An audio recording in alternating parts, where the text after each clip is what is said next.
அத்தியாயம் 1. உங்ககிட்ட ஸ்வெட்டர் இருக்கா? இல்லடி, 2 வருஷம் முன்னாடி ஒன்று வச்சிருந்தேன். இப்போ அது சேர மாட்டேங்குது. சேராதுதான். குறிப்பாக முதல் 3 பட்டன் போடவே முடியாது. நாங்கள் தான் பார்க்குறோமே. ஒரு மாதத்துக்கு ஒரு தடவை உன் ஜாக்கெட்டெல்லாம் பிரித்து தச்சுக்கிறியே. விழும் ராஸ்கல். உன் லவர் பாய் கிட்ட கேமரா வாங்கிக்கணும்னு சொன்னியே, வாங்கினியா? சோன் பப்படி மாதிரி தலை. பேர் என்ன? விஷ்ணுகுமாரா? நீங்கள் எப்படியெல்லாம் அவரை கிண்டல் செஞ்சா வாங்கின கேமராவை திருப்பி கொடுத்துடுவேன். My God, சாரிடி. அம்பிகாவுக்கு மீசை வரைஞ்சி வேஷ்டி கட்டி ஒரு ஃபோட்டோ எடுக்கணும்னு பிளான் எல்லாம் இருக்கு. கவுத்துடாத. அது சரிடி சரளா, உன் மாமா கரெக்டாக நமக்கு காட்டேஜ் புக் பண்ணியிருப்பாரா? அங்கே போய் லாட்ஜா அலைய விட்டுட்ட போற. ஏய், என் மாமா ஊட்டியில் எவ்வளோ பெரிய ஆள்னு புரியாமல் பேசுறீங்க. அவர்கிட்ட சொந்தமாக 7 குதிரை இருக்கு. லேக் ஓரத்தில் குழந்தைகளை உட்கார வச்சு காசு வாங்குவாங்களே, அந்த குதிரைங்க தானே. செருப்படி விழும். 7 ரேஸ் குதிரைகள். இதுவரைக்கும் தோல்வியே சந்திக்காத குதிரைகள். அதில் ஒரு குதிரையோட விலை 4.5 லட்சம் தெரியுமா? அவளுக்கு குதிரையை பற்றி எதுவும் தெரியாது. விடுடி. இப்போ டூத் பேஸ்ட்டு, சோப்பு எல்லாரும் எடுத்துக்கிட்டு போயாகணுமா? யாராச்சும் ஒருத்தி எடுத்துக்கிட்டா போதாது? போதும். அதே மாதிரி பவுடர், சீப்பு அதுவும் யாராச்சும் எடுத்துக்கிட்டா போதும். அப்புறம் பிரா, அதுவும். ஏய், திமிராவே பேசிக்கிட்டு இருக்க என்ன?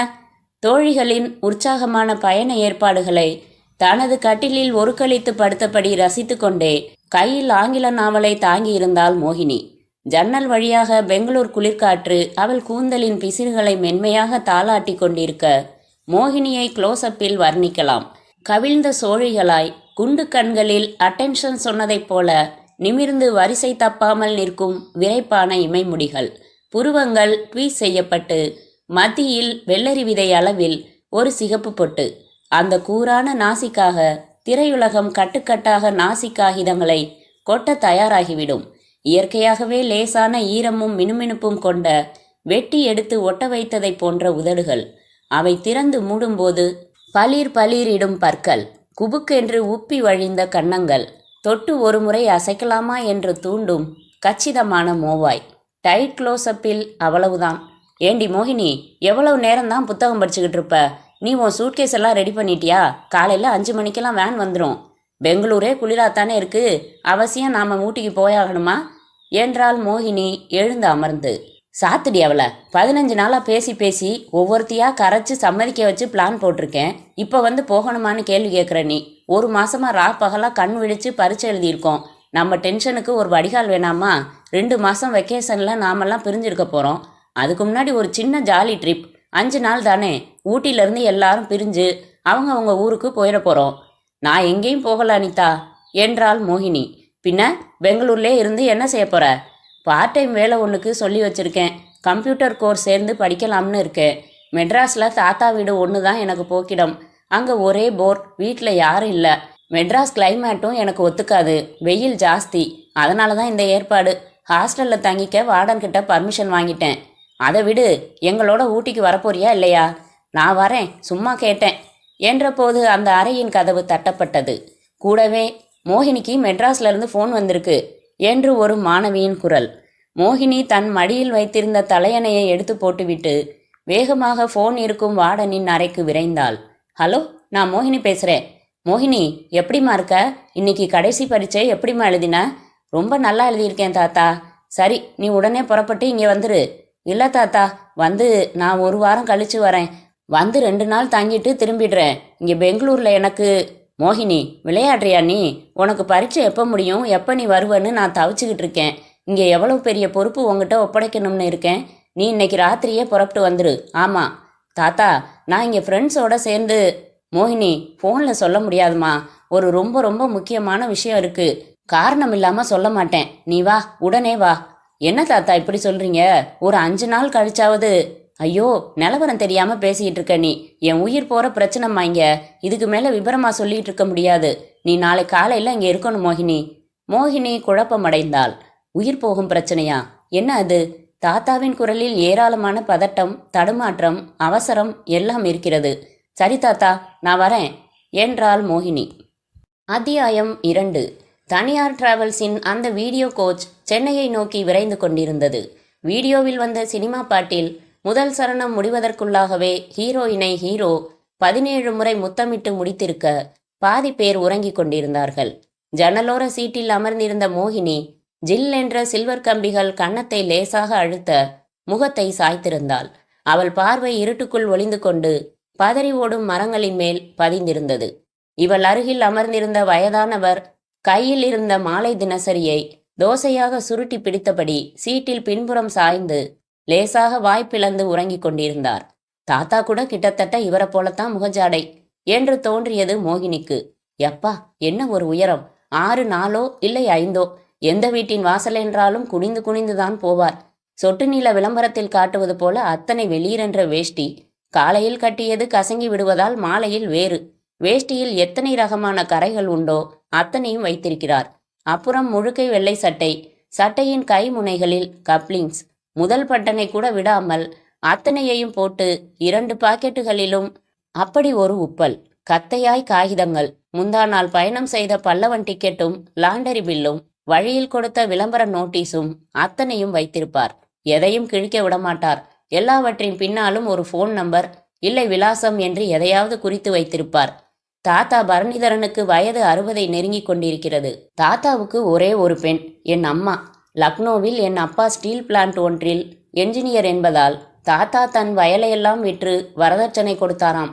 என்னை பெற்று 3 வருடங்கள் வளர்ந்த பிறகு அப்பா அம்மா 2 பேரும் ஒரே நாளில் விமான விபத்தில் இறந்து போய் தாத்தா என்னை தூக்கி கொண்டு சென்னை வந்தாராம். கருப்பாக குண்டாக ஒரு வேலைக்காரி இருந்தாள். தெலுங்குக்காரி. என்னை தெலுங்கில்தான் கொஞ்சுவாள். அவள்தான் என்னை பார்த்து கொண்டது. தாத்தா என்னை ஊட்டி கான்வென்ட்டில் படிக்க வைத்து பிறகு நான் டாக்டருக்கு படிக்க வேண்டுமென்று சொல்லி சொல்லி என் மனதை தயார்படுத்தி அலைந்து திரிந்து நிறைய லஞ்சமெல்லாம் கொடுத்து பெங்களூரில் சீட் வாங்கி இப்போது 4வது வருடம். சம்மர் வெக்கேஷனுக்கு மட்டும் தாத்தா வீட்டில், மற்றபடி வாழ்க்கை எல்லாம் ஊட்டி கான்வென்ட் ஹாஸ்டலிலும் பெங்களூர் காலேஜ் ஹாஸ்டலிலுமாக கழிந்து வருகிறது. தாத்தாவுக்கு சென்னையில் நந்தனத்தில் அந்த காலத்தில் வாங்கி போட்ட சிறிய வீடு. அந்த வீட்டின் மேல் கொஞ்சம் கடன் இருப்பதாக சொல்வார். கடனுக்கு காரணம் அவரது ஆராய்ச்சி. தாத்தா ஒரு ஆயுர்வேதிக் டாக்டர். முறையாக படித்து பட்டம் பெற்றவர். 5 வருடங்கள் முன்பு வரையிலும் வீட்டிலேயே முன்கூடத்தை ஒதுக்கி நோயாளிகளை சந்தித்து அமோகமாக பிராக்டிஸ் செய்து வந்தார். எக்கச்சக்கமாக கூட்டம் வழியும். வாசலில், உள்படிகளில், வேப்ப மரத்தடிகளில் என்று காத்திருந்து பார்ப்பார்கள். சில சமயம் அவர் அருகில் இருந்து கவனித்திருக்கிறேன். நோயாளிகளிடம் அவர் பேசும் விதமே சுவாரஸ்யமாக இருக்கும். முதல்ல இந்த உண்டியல்ல 2 ரூபா போட்டுடு. எனக்கில்ல, சுவாமிக்கு, கோவில் திருப்பணிக்கு. சரி, உனக்கு இந்த மூச்சு திணறல் தொந்தரவு, உடனே நாளைக்கே நின்னாகணும்னு நினச்சா கிளம்பிடு. வேற டாக்டர் பார்த்துக்க. நான் கொடுக்குற ட்ரீட்மெண்ட்டில் உனக்கு இந்த தொந்தரவு நிற்கிறதுக்கு 3 வாரம் ஆகும். ஆனால் அதுக்கப்புறம் இந்த ஜென்மத்துக்கும் வராது. சும்மா மேலுக்கு வைத்தியம் பார்க்கறது எனக்கு பிடிக்காது. வேற கண்டுபிடிச்சு அதை பிடுங்கணுமையா. புரசைவாக்கத்தில் தன் நண்பர் ஒருவருடன் கூட்டு சேர்ந்து மெடிக்கல் ஸ்டோர்ஸ் வைத்திருக்கிறார் தாத்தா. இவர் ஸ்லீப்பிங் பார்ட்னர். நண்பர் கார்த்திகேயன் ஒர்க்கிங் பார்ட்னர். மாதம் தாத்தாவுக்கு லாப பங்கு தொகை கவரில் வந்துவிடும். தாத்தா நிறைய புத்தகங்கள் படிப்பார். மருத்துவ சம்பந்தப்பட்ட நிறைய இதழ்கள் இவருக்கு தபாலில் வரும். எதையும் விடமாட்டார். அலோபதி மருந்துகளையும் டாக்டர்களையும் சகட்டு மேனிக்கு திட்டுவார். பல பத்திரிகைகளுக்கு காரசாரமாக கட்டுரைகள் எழுதுவார். மருத்துவ கட்டுரைகள். ஒரு முன்னணி வார இதழில் கூட சில வாரங்களுக்கு வைத்திய சந்தேகங்களுக்கு பதில்கள் எழுதி வந்தார். தாத்தாவுக்கு 3-4 வருடங்களுக்கு முன்பு திடீரென்று ஆராய்ச்சியில் ஆர்வம் ஏற்பட்டு கிளினிக்கை மூடிவிட்டு உள்ளறையில் லேபரட்டரி போல அமைத்து கொண்டு 2 உதவியாளர்களை வைத்துக்கொண்டு வீடு முழுக்க பெயர் தெரியாத மூலிகை செடிகளை வைத்துக்கொண்டு உட்கார்ந்து விட்டார். ஒரு வெக்கேஷனுக்கு சென்ற போதுதான் தன் ஆராய்ச்சியை பற்றி விரிவாக சொன்னார். இப்போது பிறக்கும் குழந்தைகளுக்கு இயற்கையாகவே எதிர்ப்பு சக்திகள் குறைவாக இருக்கின்றன என்பதால் சகலவிதமான வியாதிகளும் உடனே பாதிக்கின்றனவாம். என்னதான் பிறந்ததுமே நோய் தடுப்பு ஊசிகள் போட்டாலும் 10ல் 1 குழந்தைக்கு பிரைமரி காம்ப்ளெக்ஸ் என்னும் ஒரு தொந்தரவு வந்துவிடுகிறதாம். அதாவது நுரையீரலில் சளி படிவது. அதனால் அடிக்கடி சளி, ஜலதோஷம், ஜுரம், மூச்சு திணறல் ஏற்படுவது. இந்த பிரைமரி காம்ப்ளெக்ஸிற்கு அவசர ட்ரீட்மெண்ட் என்றால் 3 மாதங்களுக்கு தொடர்ந்து ஊசி போடுவது. நிதானமான ட்ரீட்மெண்ட் என்றால் 2 வருடங்களுக்கு தினம் விடாமல் மாத்திரையும் சிறப்பும் கொடுப்பது. தாத்தா இந்த பிரைமரி காம்ப்ளெக்ஸை தன் ஆராய்ச்சிக்கு எடுத்துக்கொண்டிருக்கிறார். அவர் நோக்கம் ஆயுர்வேத முறையில் இந்த வியாதிக்கு ஒரு ஊசி மருந்து கண்டுபிடிப்பது. அந்த ஒரு ஊசியை குழந்தை பிறந்த 1 மாதத்திற்குள் போட்டுவிட்டால் அதன் ஆயுளுக்கும் இந்த வியாதி வரக்கூடாது. இந்த நோய் ஏற்பட்ட குழந்தைகளுக்கு இந்த ஒரு ஊசியை போட்டாலே உடனே சொஸ்தமாகிவிட வேண்டும். அப்படி ஒரு ஊசி மருந்து. அதை கண்டுபிடிப்பதுதான் அவருடைய ஆராய்ச்சியின் நோக்கம். பிரைம் கில் சென்ற வருடம் கிட்டத்தட்ட அந்த ஊசி மருந்தை தயாரித்து முடித்து விட்டதாக சொன்ன தாத்தா அதை மத்திய சர்க்கார் மருத்துவத்துறைக்கு விரிவாக எழுதி கடைசி கட்டத்திற்கு வந்துவிட்டேன், இன்னும் விரிவாக இதில் ஈடுபட நிதியுதவி தேவைப்படுகிறது என்று குறிப்பிட்டாராம். கிணற்றில் விழுந்த வாளியாக விஷயம் கப்சிப் ஆயுர்வேத மருத்துவ தலைமை கவுன்சிலுக்கு எழுதிய போது அங்கே 4 பேர் இவரின் ப்ராஜெக்டை ஆராய்ந்துவிட்டு வீண் முயற்சியை கைவிடுங்கள், அப்படி ஒரு மருந்து சாத்தியமில்லை, மருத்துவ கவுன்சில் சாத்தியமில்லாத ஒன்றுக்கு நிதியுதவி செய்ய தயாரில்லை என்ற பதில் அனுப்பிவிட்டார்களாம். அன்றைய தினம் தாத்தாவின் கோபத்தை பார்க்க வேண்டும். அவன் எவன்டா என்னோட ப்ராஜெக்டை குற்றம் சொல்றது, என்ன தெரியும் அவனுக்கு என்று தூணுக்கு தூண் பேசி கொண்டிருந்தார். போன மாதம் தாத்தாவிடம் இருந்து வந்த கடிதத்தில் சோகச் செய்தி ஒன்று இருந்தது. மோகினி, வீட்டின் மேல் கடன் இருப்பதாக சொல்லியிருந்தேன் இல்லையா, அது வட்டியோடு சேர்ந்து எக்கச்சக்கமாக ஏறிவிட்டது. மெடிக்கல்ஸ் பார்ட்னர் கார்த்திகேயனுக்கு போன வாரம் வீட்டை பத்திரம் செய்து கொடுத்து விட்டேன். இப்போது வீட்டிற்கு மாதம் 500 ரூபாய் வாடகை தர வேண்டும். ஒரு கண்டிஷன் பேரில் தான் வீட்டை விற்றிருக்கிறேன். 3 வருடத்திற்குள் நான் அவனுக்கு விற்ற அதே தொகையை கொடுத்து விட்டால் வீட்டை மறுபடி என் பெயருக்கே மாற்றித்தர வேண்டும். எனக்கு நம்பிக்கை இருக்கிறது. 3 வருடங்களுக்கு என் ஆதர்ஸ் பிரைம் கில் மருந்தை தயாரித்து அரசு அங்கீகாரம் பெற்று பெரிய மருந்து கம்பெனிகளுக்கு விற்றுவிட முடியும். புகழோடு பணமும் கிடைக்கும். இந்த இரண்டையும் விட எதிர்கால குழந்தைகளுக்கு ஆரோக்கியம் கிடைப்பதுதான் பெரிதாக நான் கருதுகிறேன். இத்தனை வயதிலும் பொது நோக்கும் வெள்ளை மனதுமாக வாழ்ந்து வரும் அந்த அபூர்வ பிறவியின் உயிருக்கு ஆபத்தா? ஏன் போனில் ஏன் அப்படி பதறினார் தாத்தா? எதற்காக என்னை அவசரமாக வரச் சொன்னார்? மோகினிக்கு அடுத்த நிமிஷமே தன் தாத்தாவை பார்க்க வேண்டும் போல் இருந்தது. டீ குடிப்பதற்காக டிரைவர் பஸ்ஸை நிறுத்திய போது எரிச்சலாக வந்தது. அத்தியாயம் 3. அந்த பெண்கள் ஹாஸ்டல் வாசலில் நிறுத்தப்பட்டிருக்கும் ஃபியட் காரில் பரத் பொறுமையில்லாமல் தவித்தான். நேரம் பார்த்து மீண்டும் காரின் ஹாரனை ஒலிக்க செய்தான். விடுதியை விட்டு வெளியே நடந்து கொண்டிருந்த 2 பெண்கள் திரும்பி பார்க்க, சாரி உங்களை இல்ல என்று ஜாடை காட்டினான். காரின் உள்விளக்கை போட்டுக்கொண்டு உங்கள் ஜூனியர் எடுத்து புரட்டி, உங்ககிட்ட ஸ்வெட்டர் இருக்கா என்று வாசிக்க துவங்க காரின் முன்கதவை திறந்து கொண்டு உள்ளே ஏறி அமர்ந்து கொண்ட சுசீலா, போகலாம் என்றவள், என்ன சிரிப்பு, என் முகத்துல பவுடர் திட்டு திட்டா இருக்கா? கைக்குட்டையால் ரியர்வியூ மிரர் திருப்பி பார்த்து துடைத்து கொள்ள முற்பட்டாள். அதில்ல சுசி, இந்த நாவல். உங்க ஹாஸ்டல்லையும் இந்த மாதிரி பேசிக்குவீங்களா? புத்தகத்தை அவளிடம் நீட்டிவிட்டு காரை ஸ்டார்ட் செய்தான். சுசீலா படித்து பார்த்துவிட்டு மூடி வைத்து, உங்களுக்காகவே எழுதியிருக்கார் போலிருக்கு, டைம் என்னாச்சு பரத் என்றாள். சுசீலா கருப்பு ஜீன்ஸ் பேண்ட்டும் கருப்பு பனியனும் அணிந்திருந்தாள். கூந்தலின் குதிரைவாலை பார்லரில் திருத்தமாக வெட்டி கொண்டிருந்தாள். லேசாக மறிக்கொழுந்து சென்ட்டின் மனம் வெளிப்பட உதட்டுக்குள் சிக்லெட் மென்று கொண்டிருந்தாள். டைம் தானே, நாம் போகிறப்போ நாடகத்துக்கு இன்டர்வெல் விட்டு எல்லாரும் பாப்கார்ன் சாப்பிட்டுட்டு இருப்பாங்க. டிக்கெட்டில் 6:30ன்னு போட்டிருக்கு சுசி, இப்போ மணி 7:05. சாரி பரத், குளிச்சிடலாம்னு பாத்ரூம் போனேன்னா உள்ள லேசாக துருப்பிடிச்ச தாழ்பால் டைட்டாக பொருந்திக்கிச்சு. குளிச்சுட்டு திறக்க பார்த்தா முடியலை, கையெல்லாம் செவந்து போச்சு. அப்புறம் சோப் பாக்ஸால் தட்டி தட்டி அதில் 15 நிமிஷம் ஆயிடுச்சு. போகட்டும், நான் கேட்டதுக்கு பதில் சொல்லலையே. என்ன கேட்டீங்க? நீங்கள் ஹாஸ்டலில் அப்படித்தான் பேசுவீங்களா? இது கொஞ்சம், நாங்கள் இன்னும் எவ்வளவோ பேசுவோம். ரியலா? சுசி, எனக்கு ரொம்ப நாளாக ஒரு ஆசை. என்ன? 4 இளம் பெண்கள் மனசு விட்டு பேசிக்கிறப்ப ரகசியமாக மறைஞ்சிடுன்னு ஒட்டு கேட்கணும். ஏற்பாடு பண்ணுறியா? சி என்று தன் கைப்பையால் அவன் தோளில் செல்லமாக அடித்தாள் சுசி.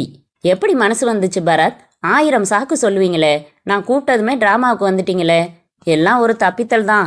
யார்கிட்ட இருந்து? நம்ம ஆஃபீஸ் புது ஸ்டாஃப், அதான் நீ சேர்த்த கீழே ஜான்சன் இருக்காரே, அவர் இன்னைக்கு ஆஃபீஸ் முடிஞ்சதும் என் வீட்டுக்கு வரேன்னு சொன்னார். எதுக்கு? அவர் டிடெக்டிவ் ஏஜென்சி வச்சிருந்தப்ப ஹேண்டில் பண்ணின கேஸுகளை பற்றி வாரியார் உபன்யாசம் மாதிரி தினம் ஒன்றா சொல்ல விரும்புகிறாராம். அவர் சொல்ல விரும்பட்டும், ஆனால் யார் கேட்க விரும்புகிறா? அன்னைக்கு ஒரு கேஸ் சொன்னார் சுசி, வாழ்க்கையே வெறுத்துட்டேன். என்ன அது? ஒரு பணக்காரரோட ஒரே குழந்தைய யாரோ கடத்திக்கிட்டு போய் 5 லட்சம் தந்தாதான் விடுவோம்னு பிளாக்மெயில் செஞ்சுருக்காங்க. பணக்காரர் இவர்கிட்ட வந்திருக்காரு. அடுத்த தடவை அவன்கிட்ட இருந்து ஃபோன் வர்றப்ப, முட்டாள், அது என் சொந்த குழந்தை இல்லைடா, என் அண்ணன் குழந்தை. அண்ணன் உயில்படி சொத்தெல்லாம் அந்த குழந்தைக்கு தான். அது இல்லைன்னா சொத்து எனக்கு வரும். அதனால அந்த குழந்தைய எப்பட்றா தீர்த்து கட்டலாம்னு நானே யோசனை பண்ணிட்டு இருந்தேன். நீ தாராளமாக கொலை செஞ்சிடு, ரொம்ப நல்லதா போச்சு அப்படின்னு பேச சொல்லியிருக்காரு இவர். ஐயோ, அந்த அசடும் அதே மாதிரி பேசியிருக்காரு. அப்புறம் கடத்திட்டு போனவன் அதை விட பெருசாக அசடாக இருப்பான் போலிருக்கு. மறுநாளே குழந்தைய கொண்டாந்து வீட்டு தோட்டத்தில் போட்டுட்டு போயிட்டானா. எப்படி நம்ம ஐடியா ஒர்க் அவுட் ஆச்சு பார்த்தீங்களான்னு ஜான்சன் என்கிட்ட மாறு தட்டிக்கிறாரு. எனக்கு மடார் மடார்னு மோதிக்கலாமான்னு ஆயிடுச்சு. பரத் காரை ராணி சீதை ஹாலின் முன்புற பார்க்கிங் பகுதியில் இடம் தேடி நிறுத்தினான்.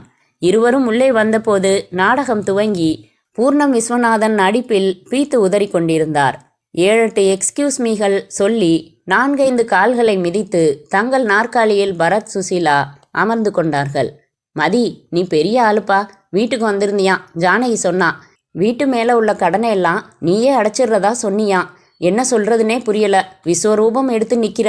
சொல்லாதன்னு சொன்னாலும் மனசு பூரா நன்றி பிரவாகம் எடுக்குதேப்பா மதி. என்னது? அதை தவிர வேற கடனா? இன்சூரன்ஸ் பாலிசிக்கு 2-3 டியூ கட்டாம கிடக்குது. என்னது? அதையும் நீயே கட்டிடுறியா? பாலிசி நம்பரா? அது 1 மைல் நீளத்துக்கு இருக்குமே. பூர்ணம் தனியாக டெலிஃபோனில் குரலில் ஏற்ற இறக்கத்துடன் பேசி வாக்கியத்துக்கு வாக்கியம் கைத்தட்டல் வாங்கி கொண்டிருக்க பரத் தன் வலது கையால் சுசீலாவின் இடது கையை கோர்த்து கொண்டு அருகில் இழுத்து காதில் சொன்னான். சினிமா தியேட்டரில் மட்டும்தான்னு நினச்சேன், இங்கே உண்டு போலிருக்கு சுசி. என்ன? நமக்கு முதல் வரிசையில் இங்கேருந்து 5வது சீட்டு பாரு. அந்த 5வது சீட் இளைஞன் 6வது சீட் பெண்ணை அணைத்து கிட்டத்தட்ட முத்தமிட்டு கொண்டிருந்தான். தேடி தேடி பார்ப்பீங்களா பரத்? பேசாமல் ஸ்டேஜை பாருங்க. இடைவேளை விட்டபோது 5 நிமிடங்கள் இடைவேளை என்று மைக்கில் சொன்ன நபர் உடனே ஒரு அறிவிப்பு என்றான். இந்த நாடகத்திற்கு வந்திருக்கும் மூன்லைட் டிடெக்டிவ் ஏஜென்சிஸ் திரு பரத் அவர்கள் அரங்கத்தின் அலுவலகத்திற்கு உடனே அழைக்கப்படுகிறார். அங்கே அவருக்காக ஒரு கெஸ்ட் காத்திருக்கிறார். நன்றி. என்ன பரத் இது? யார்? வா போய் பார்த்துடலாம். நாம் இங்கே வந்திருக்கிறது யாருக்கு எப்படி தெரியும்? கேட்டபடி பரத் எழுந்து நடக்க சுசீலா தொடர்ந்தாள். அத்தியாயம் 4. அலுவலகத்தில் ஜான்சன் அமர்ந்திருந்தார். அவர் அருகில் சுடிதார் அணிந்த பெண் பதட்டமாக நகம் கடித்து துப்பிக் கொண்டிருந்தாள். என்ன ஜான்சன், இங்கேயே துரத்திக்கிட்டு வந்துட்டீங்க என்றான் Bharat. Sorry to disturb you sir. நான் உங்கள் வீட்டுக்கு வந்திருந்தேன். நாராயணன் நீங்கள் இங்கே வந்திருக்கிறதா சொன்னான். சரின்னு புறப்பட்டப்போ இந்த பொண்ணு வந்துச்சு. ரொம்ப அர்ஜென்ட்டாக உங்களை பார்த்தாகணும்னு சொல்லுச்சு. ஆட்டோ பிடிச்சு அழைச்சிக்கிட்டு வந்தேன் என்ற ஜான்சன் தேவையில்லாத பின்குறிப்பாக சிரித்து வைத்தார். நாற்காலியிலிருந்து எழுந்து கொண்டு, வணக்கம் சார், என் பேர் மோகினி. பெங்களூரில் டாக்டருக்கு படிச்சுக்கிட்டு இருக்கேன். எனக்கு உங்கள் உதவி ரொம்ப அவசரமாக தேவைப்படுது. அதனால் தேடி வந்து தொந்தரவு பண்ண வேண்டியதா போச்சு என்றாள். பரத் அவளை டெய்லராக பார்த்து, அதனால் என்ன, இட்ஸ் ஓகே என்றான். ஏம்மா, நீ நாளை காலையில் ஆஃபீஸுக்கு வர முடியாதா? எங்களுக்கு மிச்ச நாடகத்தையும் பார்க்கணும் என்றாள் லேசான எரிச்சலுடன் சுசீலா. சுசி, அவங்க தான் அவசரம்னு சொல்கிறாங்களே. பார் எப்படி வேர்த்திருக்கு. ஒன்று செய்யலாம், நீயும் ஜான்சனும் மிச்ச நாடகத்தை பார்த்துட்டு வாங்க. நானும் இவங்களும் பக்கத்தில் ஏதாவது ரெஸ்டாரண்ட்டு போய் என்ன ஏதுன்னு பேசுகிறோம் என்ற பரத் முறைக்கப்பட்டான். வேணாம், எல்லாருமாவே போய் தொலையலாம். காரில் அனைவரையும் ஏற்றிக்கொண்டு புறப்பட்டான் பரத். அந்த திறந்தவெளி ரெஸ்டாரண்ட்டில் தொட்டி தொட்டியாய் செடி வைத்திருந்தார்கள். ரகசிய ஸ்பீக்கர்களில் வயலின் ஒலித்தது. மையமாக ஒரு செயற்கை நீரூற்று. அதற்கு நீல நிறத்தில் விளக்கு போட்டிருந்தார்கள். எல்லாம் ரம்யமாகத்தான் இருந்தது. ஆனால் காலில் கொசு கடித்தது. சுசீலா மெனு கார்டில் கவனமாக இருக்க ஜான்சன் சின்ன குழந்தை போல நீரூற்று பார்த்தார். மோகினி தன் கழுத்து செயினை முறுக்கி விடுவித்து கொண்டிருக்க பரத் ஆஸ்ட்ரேயை எடுத்து தன் பக்கமாக வைத்து கொண்டு, சொல்லுங்க மோகினி, வாட்ஸ் யுவர் ப்ராப்ளம் என்றான். சார், எங்கள் தாத்தாவை காணோம் என்றாள் மோகினி. அவளின் இமைகள் அவசரமாக அடித்து கொண்டன. யார் உங்கள் தாத்தா? எப்பையிலேருந்து காணோம்? எங்கள் தாத்தா பேர் பரணிதரன், டாக்டர், ஆயுர்வேதிக் டாக்டர். நந்தனத்தில் வீடு. வயது 59, 6 அடி 4 அங்குல உயரம். டிவி மாதிரி படிக்காதீங்க, விபரம் ப்ளீஸ் என்ற ஜான்சனை பரத் முறைத்ததும் அவர் மறுபடி நீரூற்று பார்க்க துவங்கினார். முந்தா நாள் ராத்திரி தாத்தா எனக்கு ஃபோன் செஞ்சாரு. உடனே புறப்பட்டு வர சொன்னாரு. என்கிட்ட ஏதோ ஒரு முக்கியமான பொறுப்பு ஒப்படைக்கணும்னு சொன்னாரு. நான் 1 வாரம் கழிச்சு வரேன்னு சொன்னதுக்கு மறுத்து வற்புறுத்தினாரு. தன் உயிர் சம்பந்தப்பட்ட அர்ஜென்ட்டான விஷயம்னு சொன்னாரு. அதுக்கப்புறம் நான் ராத்திரியே பஸ் பிடிச்சு புறப்பட்டேன். யுவர் ஆர்டர் ப்ளீஸ் என்று வந்தவனிடம் சுசீலா அனைவருக்கும் கட்லெட் ஆர்டர் செய்து விளக்கினாள். நேற்று காலையில் மெட்ராஸ் வந்தேன். ஒரு ஆட்டோ பிடிச்சுக்கிட்டு நந்தனம் வீட்டுக்கு வந்து பார்த்தப்போ கன்னத்தில் கை தாங்கின மோகினி நேற்றைய சம்பவங்களை நினைவு கூர்ந்தாள். ஆட்டோ சென்றதும் மோகினி வீட்டின் காம்பவுண்ட் கேட்டின் கொக்கி நீக்கி வாசலுக்கு நடந்தாள். மணி பார்த்து கொண்டாள். காலை 7:30. பசித்தது. முதலில் குளிக்க வேண்டும். தாத்தா வீட்டில் ரோசம்மா என்கிற கிறிஸ்துவ வேலைக்காரி இருக்கிறாள். சமையல்காரியும் கூட. பிரமாதமாக சப்பாத்தி சுடுவாள். தொட்டுக்கொள்ள உருளைக்கிழங்கு போட்டு குருமா. மோகினி வாசல் நிலைக்கு மேலிருந்த அழைப்பு மணியை அழுத்திவிட்டு காத்திருந்தாள். வாசலில் வரிசையாக வைக்கப்பட்டிருந்த மண் தொட்டிகளில் குரோட்டன்ஸ் மெதுவாக ஆடியது. கதவு இன்னும் திறக்காததால் மீண்டும் அழைப்பு மணியில் கை வைத்து, கதவிலும் கை வைக்க உள்புறம் தாளிடப்படாததால் அது உடனே விலகியது. கதவிடுக்கின் வழியாக உள்ளே தள்ளப்பட்டிருந்த ஆங்கில தினசரி நியூஸ் பிரிண்ட் மனத்துடன் கிடந்தது. தாத்தா என்று அழைத்து கொண்டே உள்ளே சென்றாள். பதில் இல்லை. வாசலுக்கு அருகில் ஜன்னலில் கட்டி வைக்கப்பட்டிருந்த மஞ்சள் துணிப்பையில் 1 லிட்டர் பாக்கெட் பால் போடப்பட்டிருந்தது. மீண்டும் தாத்தா என்றாள். வரவேற்பறைக்கு அடுத்திருந்த ஹாலில் ஜன்னலின் திரைச்சிலைகள் அசைந்து கொண்டிருந்தன. சமையலறைக்கு சென்று பார்த்தால் யாருமில்லை. அடுத்து தாத்தாவின் பரிசோதனை அறைக்குள் சென்றாள். 3 மேஜைகள் இணைத்து போட்டு மேஜை முழுக்க கண்ணாடி குடுவைகள், பர்னர்கள் என்று கல்லூரியின் கெமிஸ்ட்ரி லேபரட்டரியின் தோற்றம் கொடுத்தது. யாருமில்லை. மோகினி லேசாக கலவரமாகி தாத்தா என்று அழைத்து கொண்டு அவரின் படுக்கை அறைக்குள் நுழைந்தாள். படுக்கையின் விரிப்பு லேசாக கலைந்திருந்தது. மேஜை மேல் பிளாஸ்டிக் காலண்டரில் நேற்றைய தேதி இருந்தது. புத்தகங்கள் சீராக அடுக்கி வைக்கப்பட்டிருந்தன. படுக்கை தலைமாட்டில் இருந்த டீப்பாய் மேல் இருந்த ஒரு காலி எவர்சில்வர் டம்ளரின் அடியில் கொஞ்சமாய் பால் இருக்க 2 ஈக்கள் மொய்த்து கொண்டிருந்தன. தாத்தாவுக்கு இரவில் சூடான பசும்பால் சாப்பிட்டு விட்டு படுக்கும் பழக்கம் உண்டு. நேற்று இரவு அவர் குடித்து வைத்த டம்ளர் தான் இது. சரி, தாத்தா எங்கே? ஏதாவது வாக்கிங் போயிருக்கிறாரா? வீட்டு வாசல் கதவை சாத்தாமல் வாக்கிங் போவாரா என்ன? தாத்தா ராத்திரி எத்தனை மணிக்கு உறங்க சென்றாலும் காலையில் 5:30 மணிக்கெல்லாம் எழுந்து விடுவார். பல் விளக்கியதுமே காப்பி குடித்தாக வேண்டும். ரோசம்மா 7 மணிக்குத்தான் வருவாள். அதற்குள் இவரே காப்பி போட்டு குடித்து விடுவார். நான் வீட்டில் இருந்தால் எனக்கும் கொடுப்பார். காப்பி குடித்துவிட்டு அடுத்த காரியமாக ஹிந்து பேப்பரை விரித்து கொண்டு வரவேற்பறை சோஃபாவில் உட்கார்ந்து விடுவார். கடைசி பக்கம் வரை புரட்டி தலைப்பு செய்திகளை எல்லாம் வாசித்து முடித்த பிறகுதான் குளிக்க செல்வார். போடப்பட்ட பால் பாக்கெட்டும் ஹிந்து பேப்பரும் அப்படியே கிடக்கின்றன. வாசல் கதவு திறந்திருக்கின்றது. தாத்தாவை காணவில்லை. எல்லாவற்றையும் தொடர்பு படுத்தி பார்க்கும்போது ஏதோ விபரீதம் நிகழ்ந்திருக்கிறது என்று மோகினிக்கு பட்டது. உயிர் போற பிரச்சனமா என்றாரே. மோகினிக்கு உடனே வசந்தனின் நினைவுதான் வந்தது. வசந்தன் இளைஞன், பிஎஸ்சி பட்டதாரி, வேலைக்காக அலைபவன். தாத்தாவின் மெடிக்கல் ஸ்டோரில் பில் எழுதும் தற்காலிக வேலை பார்த்து கொண்டிருந்த அவனை தாத்தா தனது கண்டுபிடிப்பிற்கு உதவியாளனாக சேர்த்து கொண்டு 3 வருடங்களாகின்றன. அமைதியானவன், அதிகம் பேச மாட்டான். சிரிப்பதற்கு லஞ்சம் தர வேண்டும். தன்மானம் பார்க்காமல் தாத்தாவுக்கு வெற்றிலை பாக்கு உள்பட வாங்கி வருவான். தாத்தாவின் கட்டுரைகள் பிரதி எடுப்பான். அரசாங்கத்திற்கும் மற்றவர்களுக்கும் தாத்தா டிக்டேட் செய்யும் கடிதங்களை எழுதுவான். லைப்ரரி சென்று புத்தகங்கள் கொண்டு வருவான். ஏற்காடு சென்று ஒரு குறிப்பிட்ட மூலிகை செடியை கொண்டு வர சொல்வார். பஸ் பிடித்து போய் பறித்து வருவான். மோகினி இங்கே இருக்கும்போது ஓரக்கண்ணால் பார்ப்பான். அவள் திரும்பி பார்க்கும்போது அவசரமாக பார்வையை நகர்த்தி கொள்வான். வசந்தன் குடியிருக்கும் மாடி போர்ஷனுக்கு எதிர் போர்ஷனில் ஃபோன் உள்ளது. அவனுக்கு ஃபோன் செய்தால் என்ன? மோகினி ஹாலுக்கு வந்து டெலிஃபோன் அருகில் அமர்ந்தாள். ஃபோனுக்கு அடியில் ஒரு அட்டையில் தனக்கு தொடர்புள்ள ஃபோன் நம்பர்களை டைப் செய்து வைத்திருந்தார் தாத்தா. அந்த அட்டையில் வசந்தனின் எண்ணை தேடி, ஹலோ, எதிர் போர்ஷனில் மிஸ்டர் வசந்தன் இருந்தா கொஞ்சம் பேச சொல்லுங்களே ப்ளீஸ் என்றாள் மோகினி. ஹலோ, நான் வசந்தன் பேசுகிறேன். நான் மோகினி பேசுகிறேன். வணக்கம் மேடம். எங்கே, பெங்களூரில் இருந்தா பேசுகிறீங்க?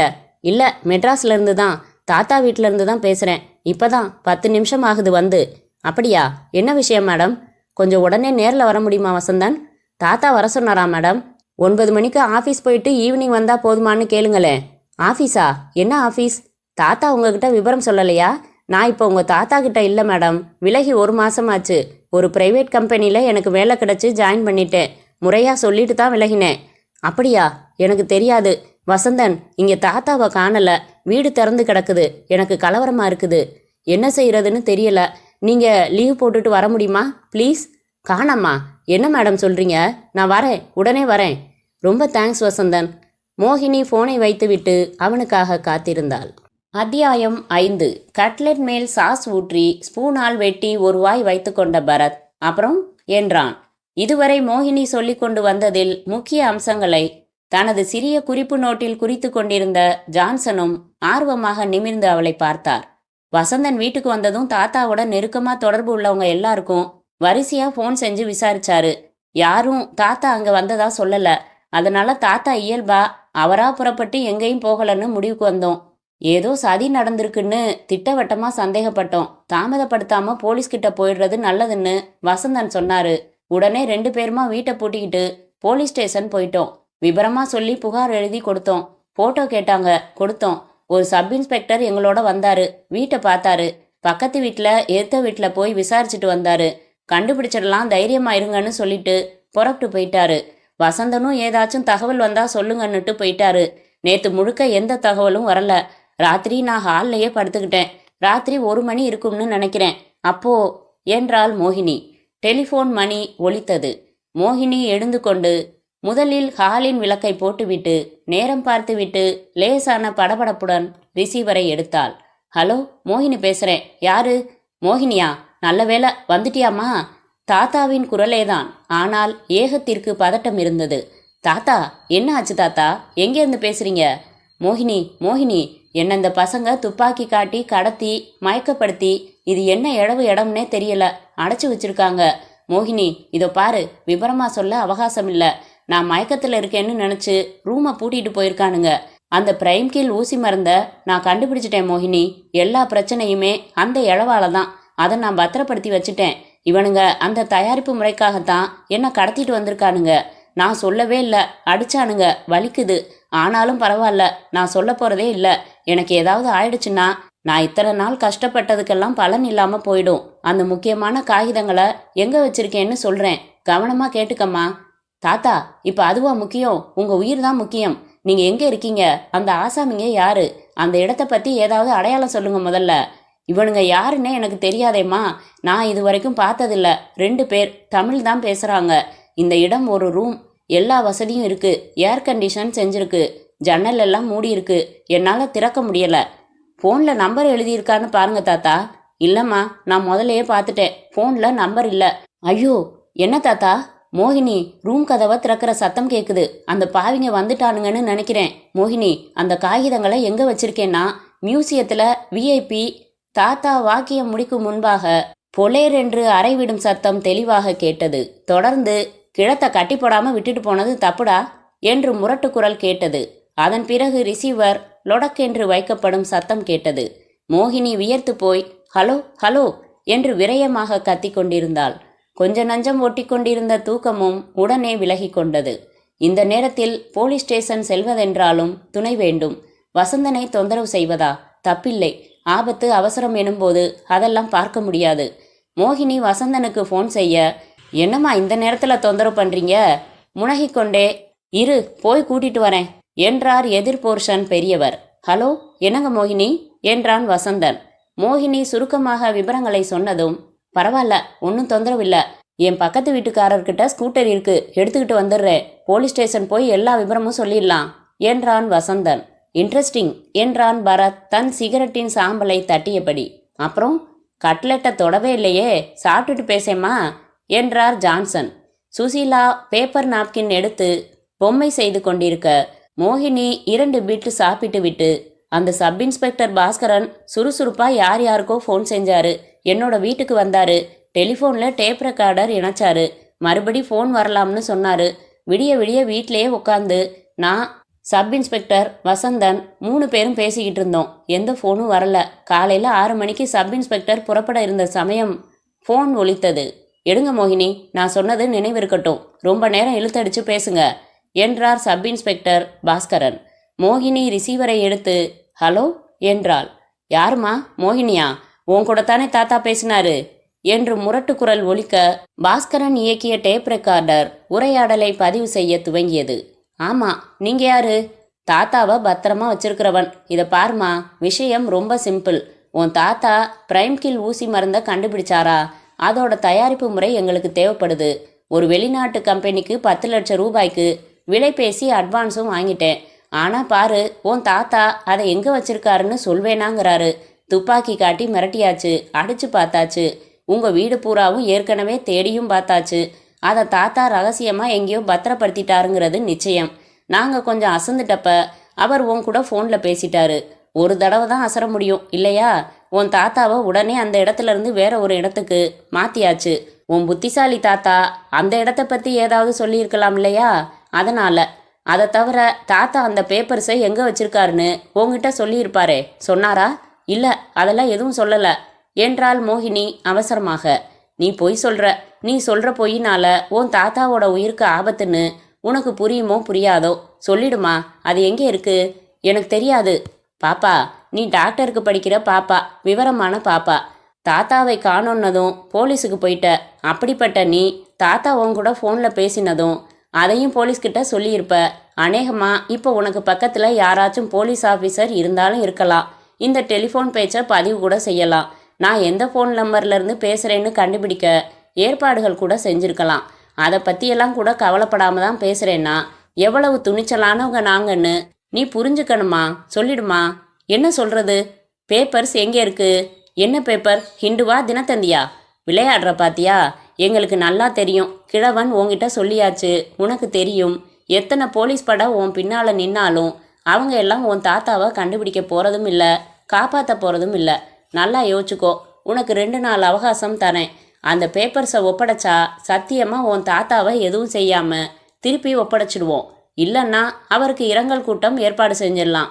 ஃபோனை வைக்கிறதுக்கு முன்னாடி ஒன்று சொல்கிறேன். அடையாறில் கஸ்தூரிபா நகர் ஃபர்ஸ்ட் மெயின் ரோட்டில் ஒரு 24 மணி நேரம் டெலிஃபோன் பூத்து இருக்குது. அங்கேருந்து தான் பேசுகிறேன். அனாவசியமாக போலீஸை மண்டையை குழப்பிக்க வேணாம்னு சொல்லு. மறுபடி நானே காண்டாக்ட் பண்ணுறேன். யோசிச்சு வைமா. எதிர்முனை துண்டிக்கப்பட்டதும் மோகினி ஃபோனை வைத்துவிட்டு பாஸ்கரனை பார்த்தாள். டேப் செய்து கொண்டே சத்தமாக ஒளிபரப்பியதால் எல்லாவற்றையும் கேட்டுக்கொண்டிருந்த பாஸ்கரன், இந்த மிரட்டலுக்கெல்லாம் நீ பணிஞ்சிடாதம்மா, குழப்பிக்காத, பிடிச்சிடலாம், அவனை பிடிச்சிடலாம். நான் அடையாறில் அந்த பூத்துக்கு போயிட்டு வந்துடுறேன் என்று புறப்பட்டு சென்றார்.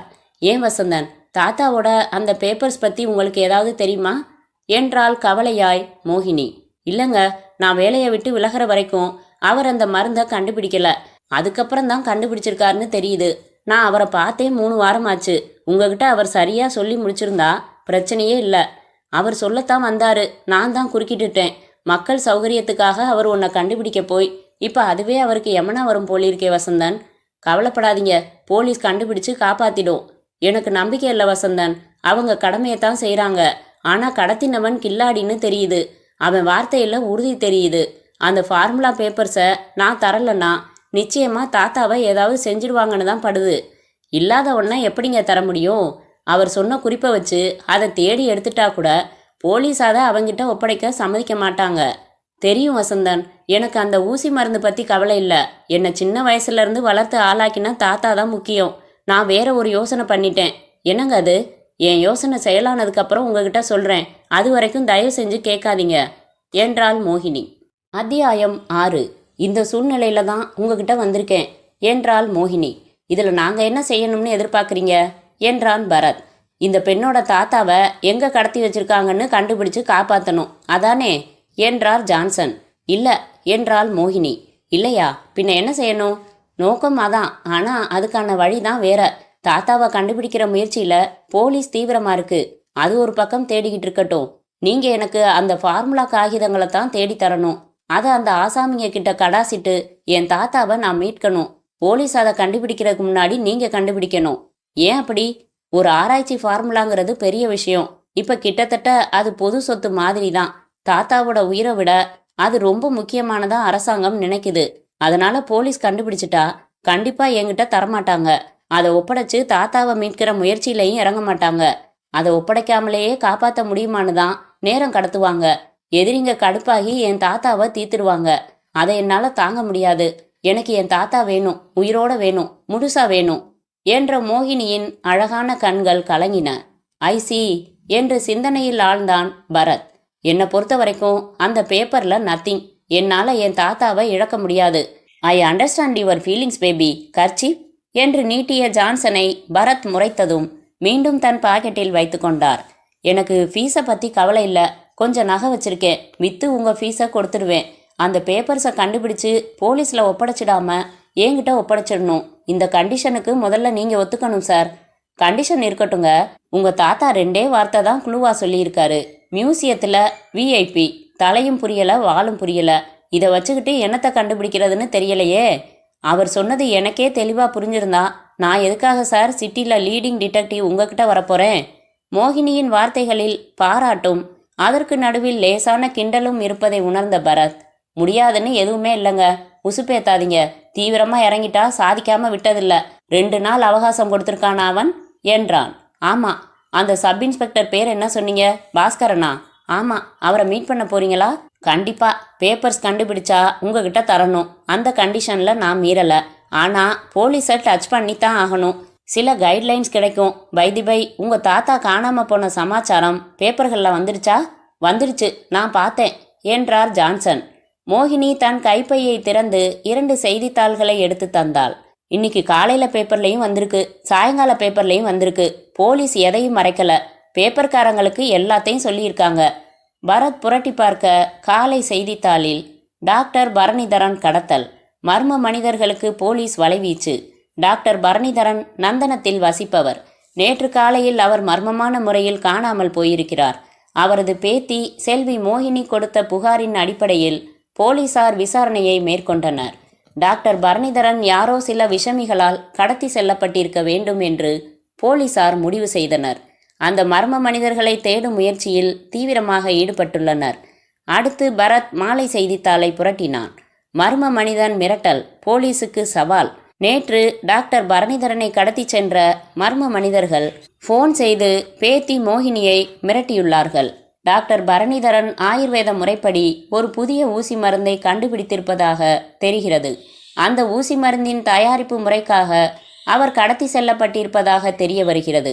அந்த காகிதங்களை 2 நாட்களுக்குள் ஒப்படைக்காவிட்டால் டாக்டரை கொலை செய்து விடுவோம் என்று மர்ம மனிதன் மிரட்டியிருக்கிறான். முன்னதாக கடத்தப்பட்ட டாக்டர் தன் பேத்தியுடன் போனில் பேசி தான் இருக்குமிடத்தை சொல்ல முற்பட்டிருப்பதாக தெரிய வருகிறது. மர்ம மனிதன் போனில் பேசியதை பதிவு செய்திருப்பதாகவும் அதை வைத்து அவர்களை வளைத்து பிடித்து டாக்டரை காப்பாற்றிவிட முயற்சி செய்வதாகவும் சப் இன்ஸ்பெக்டர் பாஸ்கரன் தெரிவித்தார். ஆயுர்வேத மருத்துவ அமைப்பின் சென்னை செயலாளர் டாக்டர் தசரதன் அவர்களை நமது நிருபர் அணுகி பரணிதரனின் புதிய மருந்து பற்றி விசாரித்த போது அவர் கூறியதாவது: டாக்டர் பரணிதரன் பல வருடங்களாக அந்த மருந்தை கண்டுபிடிக்கும் பணியில் ஈடுபட்டிருந்தார். பிரைமரி காம்ப்ளெக்ஸ் எனும் குழந்தைகளுக்கு ஏற்படும் நோய்க்கான மருந்து அது. அந்த ஆராய்ச்சியின் கடைசி கட்டத்தில் இருப்பதாக ஏற்கனவே எங்கள் அமைப்புக்கு அவர் தெரிவித்திருந்தார். அந்த ஊசி மருந்து மருத்துவத்துறைக்கே ஒரு வரப்பிரசாதமாகும். டாக்டர் பரணிதரனுக்கு எந்தவித பாதிப்பு இல்லாமலும் அதே சமயம் அந்த மருந்தின் கண்டுபிடிப்பு முறைகள் தீய சக்திகளிடம் கிடைத்து விடாமலும் காப்பாற்றப்பட வேண்டும் என்று இன்று கவர்னர் அவர்களிடமும் சென்னை போலீஸ் கமிஷனர் அவர்களிடமும் எங்கள் மருத்துவ அமைப்பின் சார்பாக விரிவான மனுக்களை கொடுத்துள்ளோம். இவ்வாறு டாக்டர் தசரதன் கூறினார். பரத் முழுக்க படித்து பார்த்த பிறகு, ஓகே மிஸ் மோகினி, டு ஸ்டார்ட் வித், முதல்ல உங்கள் வீட்டுக்கு போகலாம். உங்கள் தாத்தாவோட பர்சனல் ரூமை நாங்கள் பார்க்குறோம் என்றான். நால்வரும் எழுந்து கொண்டார்கள். ஜான்சன், நீங்கள் வேணும்னா நம்ம ஆஃபீஸ் போய் தூங்குறதுன்னா தூங்குங்க, நாங்கள் போயிட்டு வந்துடுறோம் என்றாள் சுசீலா. நல்ல கதை, இப்போதான் சூடாக ஒரு கேஸ் ஆரம்பிச்சிருக்குது, தூக்கமாவது. ஒரு தடவை நான் 3 ராத்திரி விடாமல் தூங்காமல் கேஸில் இறங்கி வேலை பார்த்துருக்கேன் தெரியுமா? கேளுங்க பரத் சார், அந்த கேஸ் என்னன்னா என்று ஆரம்பித்த ஜான்சன் பரத்தின் முகக்குறிப்பை பார்த்து வாயை மூடிக்கொண்டார்.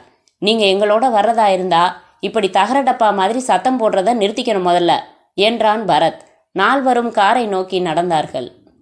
அத்தியாயம் 7. கார் ஓடிக்கொண்டிருக்க பின் சீட்டில் அமர்ந்திருந்த மோகினி திரும்பி ஜான்சனை பார்த்தாள். ஜான்சனுக்கு ஒரு முடி பாக்கி இல்லாமல் வெளுத்திருந்தது, புருவங்கள் உள்பட. மீசையை மழித்திருந்தார். 2 கன்னங்களும் ஒட்டி போய் அநேகமாக வாய்க்குள் ஒன்றையொன்று தொட்டு கொண்டிருக்கலாம். கழுத்தில் பூரா நரம்புகளும் ஆஜர். நின்றால் ஒரு தெருவிளக்கு கம்பத்தை கூட இவர் முதுகிற்கு பின்னால் ஒளித்து வைக்க முடியாத அளவிற்கு ஒல்லி. அதில் சட்டையை டைட்டாக வேறு போட்டு முழுக்கை முனைகளில் பிராசோ போட்டு பளபளப்பாக்கிய கப்ளிங்ஸ் மாட்டியிருந்தார். அரை நூற்றாண்டுக்கு முன்பு வாங்கிய டையை கட்டியிருந்தார். அவர் அந்த ஷூவை நிச்சயமாக சுதந்திரத்திற்கு பிற்பாடு வாங்கியிருக்க சாத்தியமில்லை. மேஜிக் காட்டுபவர் போல தலையில் சற்று நீளமாக இருந்த தொப்பியை வைத்திருந்தார். எக்ஸ்கியூஸ் மீ என்றாள் மோகினி. நீங்க பரத், இவங்க சுசீலா, கேள்விப்பட்டிருக்கேன். இவர் யாரு புதுசா? ஜான்சன், டெல்லியில் ஒரு டிடெக்டிவ் ஏஜென்சி வச்சு நடத்தி நொடிச்சு போனவர். ஜஸ்ட் 63 வயசு தான் ஆகுது. துப்பறிகிற தொழிலுக்காகவே கல்யாணமும் செய்துக்காதவர் என்றாள் சுசீலா. சுசீலா, இன்னும் ஒரு தகவலை சொல்லலை, அதை நான் அப்புறமா சொல்கிறேங்க என்று பரத் சொன்னபோது, அதோ வாசல்ல வேப்பமரம் நிற்கிதே, அந்த வீடு தான் சார் என்றாள் மோகினி. வாசலில் கார் நின்றதும், என்னது உள்ள லைட்டெல்லாம் எரிஞ்சுக்கிட்டு இருக்கிற மாதிரி இருக்கு என்றாள். நான் வரப்ப லைட் எதையும் போடலையே. மோகினி காரை விட்டிறங்கி மற்றவர்களுக்கு முன்பாக வேகமாக சென்று மை காட் என்றபோது மற்றவர்களும் வாசலில் அவள் அருகே சேர்ந்திருந்தார்கள். வாசல் பூட்டு உடைக்கப்பட்டு தொங்கிக் கொண்டிருந்தது. உள்ளே வந்தார்கள். ஹால் சுத்தமாகத்தான் இருந்தது. ஆனால் பரணிதரனின் பரிசோதனை கூடத்தில் உள்ளே கால் வைக்க முடியாத அளவிற்கு தரை முழுக்க உடைந்த கண்ணாடி துண்டுகள், புடுவைகளும் மேஜைகளும் கவிழ்ந்திருந்தன. மிக ஆவேசத்துடன் யாரோ செயல்பட்டிருப்பது தெளிவாக புரிந்தது. உள்ளே நுழைய முற்பட்ட மோகினியை தடுத்தான். நோ, உடனே போலீஸுக்கு இன்ஃபார்ம் பண்ணிடலாம். நாம உள்ள போனா கைரேகைகள் களைஞ்சிட சான்ஸ் இருக்கு. இதை தவிர வேற ரூம் இருக்கா? தாத்தாவோட பெட்ரூம் இருக்கு. எல்லோருமாக அந்த அறையின் கதவை தள்ளி பார்க்க உறங்கி எழுந்தவன் தலை போல அந்த அறையும் சுத்தமாக கலைந்து கிடந்தது. மேஜையின் டிராயர்கள் இழுத்து போடப்பட்டிருந்தன. தரையெங்கும் காகிதங்கள் சிதறி இருந்தன. போங்க மோகினி, அந்த சப் இன்ஸ்பெக்டர் பாஸ்கரனுக்கு ஃபோன் செய்யுங்க, உடனே வர சொல்லுங்க என்றான் பரத். மோகினி ஹாலுக்கு சென்றதும் நீங்க யாரும் வரவேணாம் என்று பரத் மட்டும் ஷூவை கலற்றிவிட்டு சாக்ஸ் கால்களுடன் எதையும் கலைத்து விடாமல் அறைக்குள் நுழைந்தான். யாரோ உள்ளே ஆத்திரமாக நுழைந்து வெறித்தனமாக அவசரமாக எல்லாவற்றையும் கலைத்து தேடியிருக்கிறார்கள். வந்தது ஒரு நபரோ அதற்கு மேற்பட்டவர்களோ கடத்தின ஆசாமிகளாகத்தான் இருக்க வேண்டும். அவர்கள் தேடிய அந்த காகிதங்கள் கிடைக்கவில்லை. அதனால் லேபரேட்டரியை துவம்சம் செய்துவிட்டு போயிருக்கிறார்கள். பரத் தரையில் கிடந்த காகிதங்களை பார்த்தான். ஒன்றை எடுத்து வாசித்து பார்த்தான். டைப் செய்யப்பட்ட மருத்துவ கட்டுரை ஒன்றின் பகுதி அது. சற்று தள்ளி மல்லாந்து கிடந்த ஃபைல் ஒன்றை கையில் எடுத்து பார்த்தான். லெட்டர்ஸ் என்று தலைப்பிடப்பட்டிருந்தது. உள்ளே டாக்டர் பரணிதரனுக்கு வந்த கடிதங்கள், அவற்றுக்கு அவர் எழுதின பதில்களின் நகல்கள் என்று தேதி வாரியாக ஃபைல் செய்யப்பட்டிருந்தது. மேலோட்டமாய் புரட்டினான். மத்திய அரசின் ஹெல்த் டிபார்ட்மெண்ட், ஆயுர்வேத மருத்துவ அமைப்புகள், பெரிய பெரிய ஆயுர்வேத டாக்டர்கள் என்று கடிதங்கள் இருந்தன. கடைசியாக ஃபைல் செய்யப்பட்ட கடிதம் ஒரு வாரத்திற்கு முந்தைய தேதி போடப்பட்டிருந்தது. எர்ணாகுளம் என்று ஊர் பெயர் போடப்பட்டு கடிதம் ஆங்கிலத்தில் எழுதப்பட்டிருந்தது. டியர் டாக்டர் பரணிதரன், உங்கள் விரிவான கடிதம் பார்த்தோம். நீங்கள் அனுப்பிய மாதிரியும் கிடைத்தது. அதை பரிசோதனைக்கு உட்படுத்தி பார்த்ததில் தாங்கள் குறிப்பிட்டபடி அந்த ஆயுர்வேத ஊசி மருந்தை உங்களால் தயாரிக்க முடியும் என்று நாங்கள் நம்புகிறோம். இது தொடர்பாக தங்களை சந்திக்க எங்கள் நபர் தேவசகாயத்தை 2 தினங்களில் அனுப்பி வைக்கிறோம். அவர் சென்னை வந்து தங்கிக் கொண்டு தங்களை போனில் தொடர்பு கொள்வார். அவரை அவர் தங்கியுள்ள ஹோட்டலுக்கு சென்று சந்தித்து பேச கேட்டுக்கொள்கிறோம். நன்றி. தங்கள் திரிவேணி ப்ராடக்ட்ஸ், ஸ்டீஃபன்சன். பரத் அந்த கடிதத்தில் அந்த கம்பெனியின் எர்ணாகுளம் முகவரியை தேடினான். இல்லை. ஒருவேளை கடிதம் வந்த கவரில் இருக்கலாம். பரத் மேஜைக்கு அடியில் இருந்த குப்பை கூடையில் தேடினான். அப்படி எந்த கவரும் கிடைக்கவில்லை. பரத் அந்த ஃபைலுடன் ஹாலுக்கு வந்து, மோகினி, இந்த ஃபைலை சப் இன்ஸ்பெக்டர் பார்த்தாரா என்றான். இல்லை சார். எப்படி மிஸ் பண்ணாரு? இதில் ஒரு முக்கியமான தகவல் இருக்கு. 4-5 நாளைக்கு முன்னாடி தேவசகாயம்னு ஒருத்தரை உங்கள் தாத்தா மீட் பண்ணியிருக்காரு. எர்ணாகுளத்தில் திரிவேணி ப்ராடக்ட்ஸ்னு ஒரு ஆயுர்வேத மருந்து கம்பெனி இருக்குன்னு நினைக்கிறேன். தன் ஃபார்முலாவை விற்கிறது சம்மந்தமாக அவங்கள தொடர்பு கொண்டிருக்காரு உங்கள் தாத்தா. தேவசகாயம் என்ன சொன்னார்னு தெரியல. ஒருவேளை பேரம் படியாமல் போயிருக்கலாம். அதனால் ஆத்திரமாகி ஸ்டீஃபன்சன் இப்படி குறுக்கு வழியில் இறங்கியிருக்கலாம். வாசலில் ஜீப் வந்து நின்றது. பரபரப்பாக உள்ளே வந்தார் சப் இன்ஸ்பெக்டர் பாஸ்கரன். அத்தியாயம் 8. பாஸ்கரன் மாலையிலும் ஒரு முறை ஷேவிங் செய்பவர் என்பது தெரிந்தது. ஆனால் செல்ஃப் ஷேவிங்கில் அத்தனை தேர்ச்சி இல்லாதவர் என்பதும் தெரிந்தது. உற்று பார்த்த பிறகுதான் பென்சில் கோடு போல மீசை ஒதுக்கி இருப்பது புலப்பட்டது. திடகாத்திரமான தோள்கள், கம்பீரமான குரல். பரத் தன்னை அறிமுகப்படுத்தி கொண்ட போது, அடடே, நீங்க தானா அது என்றார். பரிசோதனை கூடத்தையும் படுக்கை அறையையும் பார்வையிட்டு விட்டு வந்து நாய் வரவழைச்சு பார்த்துடலாம் என்றார். உட்கார்ந்து 2-3 ஃபோன்கள் செய்துவிட்டு திரும்பி, மேடம் எங்க மேல நம்பிக்கை இல்லாம உங்ககிட்ட வந்துட்டாங்களா என்று சிரித்தார். அப்படி இல்லை சார். அவசரமாக மறுத்த மோகினி, உங்களுக்கு ஏகப்பட்ட கேஸ்கள், இவங்க தனி கவனம் செலுத்துவாங்க. எனக்கு எப்படியும் என் தாத்தா உருப்படியா வேணும் என்றாள். பரவாயில்ல பரத், எல்லாம் சொன்னாங்களா? சொன்னாங்க. நீங்க எது வரைக்கும் வந்திருக்கீங்க sir? Not much. Commissioner is personally interested. 3 தடவை ஃபோனில் பேசிட்டாரு. போண்டாவா ஹோட்டலில் போய் வாங்கிட்டு வந்து கொடுக்கறதுக்கு சரியான க்ளூ இல்லாமல் எப்படி அப்ரோச் பண்ண முடியும் சார்? துணிச்சலான புத்திசாலித்தனமுள்ள கும்பலா தெரியுது. பாருங்களேன், அடையாறு பூத்துலேருந்து பேசுகிறேன்னு தகவலே சொல்கிறான். போய் விசாரிச்சிட்டேன். 100 பேர் ஃபோன் செய்கிறாங்க. இங்கே யாருன்னு சொல்லுவாங்க. டெலிஃபோன் கான்வர்சேஷனை டேப் செஞ்சுருந்தேன். பெருசு பண்ணி கேட்டாச்சு. ஒன்றும் தட்டுப்படலை. வீடு பூந்து அடித்து நொறுக்கிட்டு போயிருக்கான் பாருங்க. நேற்று கொஞ்சம் கைரேகைகள் சேகரித்தவங்க. பழைய குற்றவாளிகளோட ஒப்பிட்டு பார்த்தாச்சு. பொருந்தலை.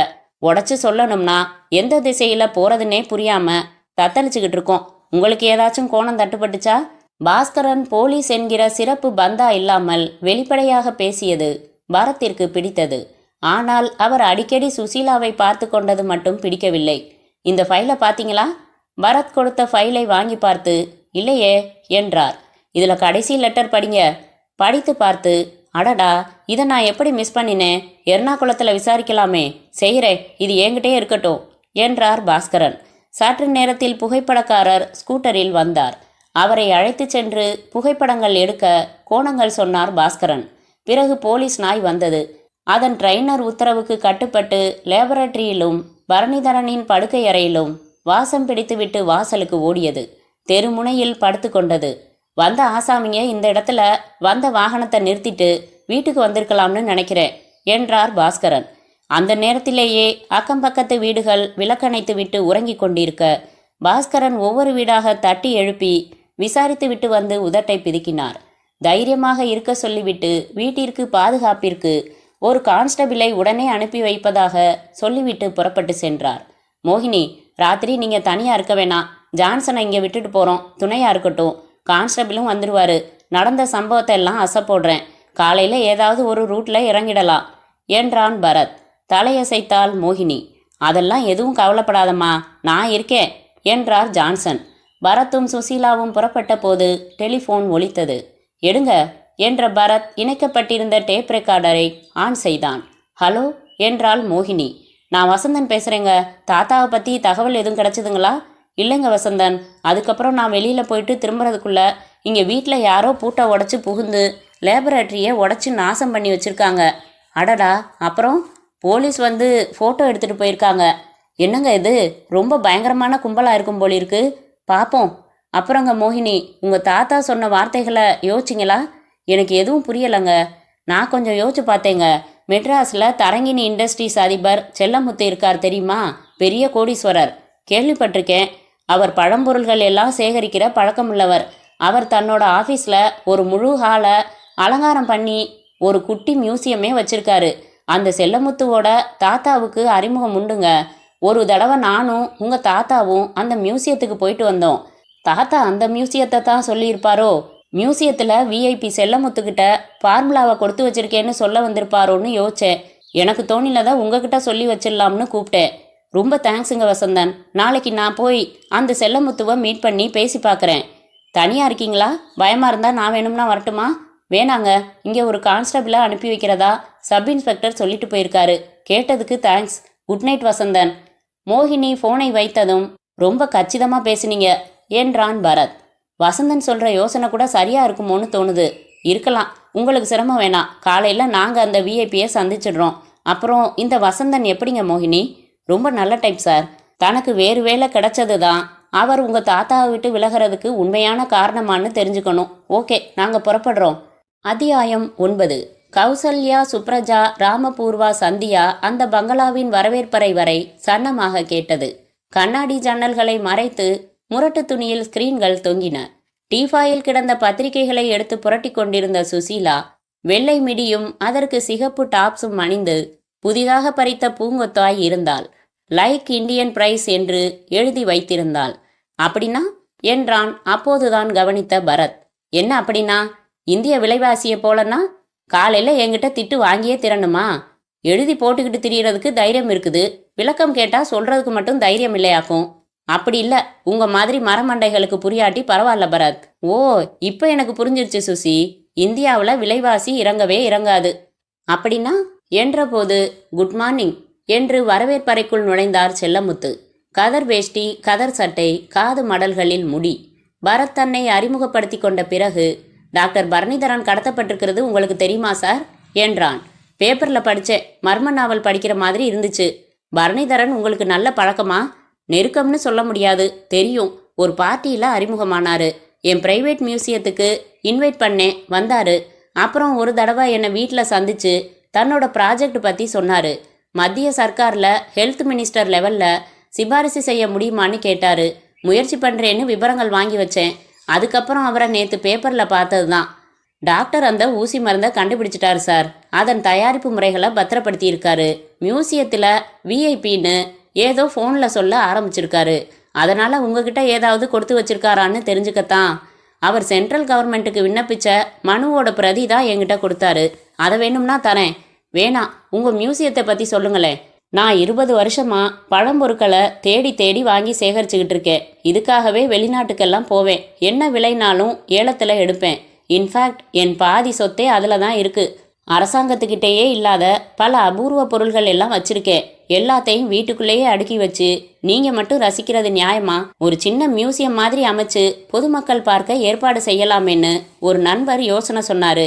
போன வருஷம் என் ஆஃபீஸில் ஒரு பெரிய ஹாலை ஒதுக்கி அதே மாதிரி ஏற்பாடு செஞ்சுட்டேன். பல பத்திரிகைகளில் எழுதியிருக்காங்களே. You must see it. காலையில் 9லேருந்து 12 மணி வரைக்கும் தினம் திறந்து வைக்கிறோம். என் ஆஃபீஸ் தெரியுமில்ல? தெரியும் சார். உட்லண்ட்ஸ் ஹோட்டல் பக்கத்தில் ராதாகிருஷ்ணா ரோடில். அதே தான் என்ற செல்லமுத்து கையை உதறி வாட்சை பார்த்து, 8 மணிக்கு நான் ஏர்போர்ட்டில் இருக்கணும். ஒரு சென்ட்ரல் கவர்மெண்ட் ஆஃபீஸரை ரிசீவ் பண்ணணும். வேற ஏதாவது கேட்கணும்னா 10 மணிக்கு என் ஆஃபீஸ் வாங்களே ப்ளீஸ் என்றார். தேங்க்யூ சார் என்று எழுந்து கொண்டான் பரத். புறப்பட்டு காரில் அமர்ந்து ஸ்டார்ட் செய்யாமல் இருந்தாள் சுசீலா. என்ன யோசனை சுசி? எனக்கு அந்த மியூசியத்தை பார்க்கணும்னு ஆர்வம் வந்தாச்சு பரத். மணி 7:30. 9 மணிக்கு தான் திறப்பாங்க. நடுவில் 1.5 மணி நேரம் இருக்கு சுசி. அதுக்குள்ளே ஒன்று செய்யலாம். வசந்தன் வீட்டுக்கு போகலாம். இன்னும் ஆஃபீஸுக்கு புறப்பட்டுருக்க மாட்டான். எதுக்கு அவனை? நாம் இன்னும் சந்திக்கலையே. சும்மா 10 நிமிஷம் அவன் கூட பேசணும். ஆள் எப்படின்னு ஓரளவுக்கு எடை போட்டுடலாம் என்ற பரத் சுசீலா காரை ஸ்டார்ட் செய்து புறப்பட்டதும், பை இன்னைக்கு நீ கொஞ்சம் பிரகாசமாக தெரிகிற. முழுன்னு ஏதாச்சும் புது கிரீமா? I am very sincere Susi, கிண்டல் இல்லை என்றான். ரொம்ப வருடங்களுக்கு பிறகு சுசீலா லேசாக வெட்கப்பட்டு, யூ ஆர் ரைட் பரத், ரொம்ப நுணுக்கமாக கவனிக்கிறீங்கப்பா என்றாள். காரணம் சொல்லலையே சுசி? கல்யாணத்துக்கு அப்புறம் சொல்கிறேன். அதாவது அடுத்த ஜென்மத்தில். ஏன் பரத் இப்படி சலிப்பாக பேசுகிறீங்க? பின்ன என்ன, என்னோட படித்தவன் ஒருத்தன் அன்னைக்கு கல்யாண இன்விடேஷன் தரான். கங்க்ராச்சுலேஷன்ஸ். யாருடா பொண்ணுன்னே. முட்டாள், என் பொண்ணுக்கு கல்யாணம்டான்னா. அப்போ கிட்டத்தட்ட உங்களுக்கு 40 வயசாயிடுச்சா பரத்? விழும். சந்தடி சாக்கில் வார பார்க்குறியா? அவன் எல்லா கிளாஸ்லையும் 2 வருஷம் படித்தவன். அப்போவே எனக்கும் அவனுக்கும் 9 வருஷம் வித்தியாசம். அதை விடு சுசி. இந்த கோயிங் ஸ்டடின்னு சொல்கிறாங்களே, அதுக்காவது ஒத்து வரியானா? அதுவும் இல்லை. பாரு, ஒரு நாளைக்கு நான் ஜெயிலுக்கு போகத்தான் போகிறேன். ஜெயிலுக்கா? எதுக்கு? உன்னை கற்பழிச்சா என்னை ஜெயிலில் போட்டுடுவாங்க சுசி. சி என்றாள் சுசீலா. இந்த சீ சொல்கிறப்ப இன்னும் டால் அடிக்கிறியே சுசி. சொல்லே, உன் எழில் ரகசியம் என்ன? லக்ஸ்ன்னு சொல்லாத. அது சரி, காலையில் ஜான்சன் கிட்ட என்னமோ ரகசியம் பேசிக்கிட்டு இருந்தீங்களே, என்ன அது? ரகசியமா? ஏதோ ஒரு டிராவல் கம்பெனிக்கு போய் என்னமோ விசாரிச்சுட்டு வர சொன்ன மாதிரி இருந்தது. அவரும் தலையை ஆட்டிக்கிட்டு புறப்பட்டாரே. உனக்கு தெரியும் சுசி, எல்லா கேஸ்லையும் சாதாரண கோணத்தை விட்டு ஒரு குறுக்கு கோணத்திலையும் புத்தியை செலுத்துவோமே. இதில் என்ன குறுக்கு கோணம்? சொல்கிறேன். என் சந்தேகம் ஊர்ஜிதமாகிற மாதிரி தெரிஞ்சா சொல்கிறேன். வசந்தன் விலாசம் இந்த தெருதானே? பரத் வீடுகளின் காம்பவுண்டுகளில் எண் பார்த்து காரை நிறுத்த சொன்ன இடம் 8 வீடுகள் கொண்ட ரமணா ஃப்ளாட்ஸ். இறங்கினார்கள். வசந்தனின் வீடு 6வது நம்பர் என விசாரித்து படிகள் ஏறி அடைந்து அழைப்பு மணியை அழுத்த, இடுப்பில் ஈரத்துண்டோடு நெற்றியில் ஈரம் காயாத விபூதி கீற்றோடு கதவை திறந்த இளைஞனை, மிஸ்டர் வசந்தன் என்றான் பரத். நான் தான். கதவை திறங்க, பேசலாம். 1 மினிட். வசந்தன் உள்ளே அவசரமாக ஓடி லுங்கி கட்டி மேலே ஒரு துண்டு போட்டு கொண்டு வந்து அவர்களை உட்கார சொன்னான். டாக்டர் பரணிதரனை கண்டுபிடிக்கிற முயற்சியில் நாங்களும் ஈடுபட்டிருக்கோம் வசந்தன். நாங்கள் பிரைவேட் டிடெக்டிவ்ஸ். மோகினி எல்லா விவரங்களும் சொல்லி எங்களை அணுகினாங்க. உங்கள் அட்ரஸ் அவங்க தான் கொடுத்தாங்க. நீங்கள் அவங்கக்கிட்ட இருந்து எப்போ விலகினீங்க? முதல்ல உட்காருங்க. வாத்தியார் முன்பு மாணவனைப் போல கைகளை கட்டி கொண்டு அமர்ந்த வசந்தன், 1 மாசமாச்சு சார் என்றான். இப்போ உங்களுக்கு எங்கே வேலை? பாரிஸ் கார்னரில் ஒரு ரெடிமேட் எக்ஸ்போர்ட் கம்பெனியில் சார். எவ்வளவு சம்பளம்? 700 சார். டாக்டர் எவ்வளவு கொடுத்தாரு? 600 சார். 100 ரூபாய் வித்தியாசத்துக்காகவா விலகிட்டீங்க? இல்லை சார், டாக்டர் ரொம்ப நல்லவர். நிறைய அட்வைஸ் பண்ணுவார். என்னை நண்பர் மாதிரி நடத்துவார். நல்லா பழகுவார். ஆனால் 2 மாசமாக சம்பளம் பாக்கி சார். என் சம்பளத்தை நம்பி தான் என் குடும்பம் இருக்குது. அதனால் எனக்கு வேறு வழி தெரியலை. சொல்லி காட்டுறதா நினைக்காதீங்க. போன மாதம் டாக்டர் வீட்டு எலக்ட்ரிசிட்டி பில் நான் தான் கட்டினேன். அந்த ஊசி மருந்தை கண்டுபிடிச்சதும் 5 லட்சம் வரைக்கும் ஃபார்முலாவை விற்க முடியும்னு அடிக்கடி சொல்வார் சார். தன் செலவில் எனக்கு கல்யாணம் பண்ணி வைக்கிறேன்னு சொல்லுவார் சார். சொன்னபடியே மருந்தை கண்டுபிடிச்ச வேலையில் பாருங்க, இப்படி கடத்திக்கிட்டு போயிட்டாங்க. பாவம் சார் அவரு. அவன் பேச்சில் முகத்தில் நடிப்பு இருக்கிறதென்றால் நிச்சயமாக அது ஆஸ்கார் நடிப்பு என்று பரத்திற்கு பட்டது. எர்ணாகுளம் திரிவேணி ப்ராடக்ட்ஸ் ஸ்டீஃபன்சன் பற்றி உங்களுக்கு தெரியுமா? தெரியாது சார், அப்படி யாரையும் நான் கேள்விப்பட்டதில்ல.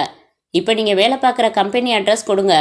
வசந்தன் ஒரு துண்டு காகிதத்தில் பேனா தேடி எடுத்து எழுதி வந்து தந்தான். விஐபி செல்லமுத்துவை பார்த்தோம். தன்கிட்ட டாக்டர் எந்த பேப்பர்ஸும் தரலன்னு அவர் சொல்லிட்டாரு. அப்போ நாங்கள் புறப்படுறோம். நல்லது சார். இப்போ எங்க என்றாள் சுசீலா காரில். பக்கத்தில் இருக்கிற ஒரு பப்ளிக் பூத் என்றான் பரத். பரத், வசந்தனை சந்தேகப்படுறீங்களா? படக்கூடாதா சுசி? மோகினிக்கு மிரட்டல் போன் வந்தப்ப வசந்தனும் பக்கத்திலேயே தான் இருந்திருக்கான். அதை மறந்துடாதீங்க. எனக்கு என்னவோ அப்பாவி மாதிரி தான் தெரியுது. அருகாமை பப்ளிக் பூத் முன்பு காரை நிறுத்தினதும் பரத் மட்டும் இறங்கி உள்ளே சென்று பேசிவிட்டு 10 நிமிடங்கள் கழித்து திரும்ப வந்து காரில் அமர்ந்து, இப்ப செல்லமுத்துவோட ஆபீஸ் போனா மியூசியம் திறக்கிறதுக்கு நேரம் சரியா இருக்கும் சுசி என்றான். அது சரி, யார் கூட ஃபோன் பேசிட்டு வந்தீங்க? ராகமாளிகா ரெடிமேட் எக்ஸ்போர்ட்ஸ் ஆஃபீஸுக்கு. என்ன கேட்டீங்க? போலீஸ்னு சொன்னேன். கடந்த ஒரு வாரத்தில் வசந்தன் எத்தனை நாள் ஆஃபீஸுக்கு லீவ் போட்டான்னு கேட்டேன். 22, 23, 27 இந்த 3 தேதிகளும் அவன் ஆஃபீஸுக்கு லீவு சுசி.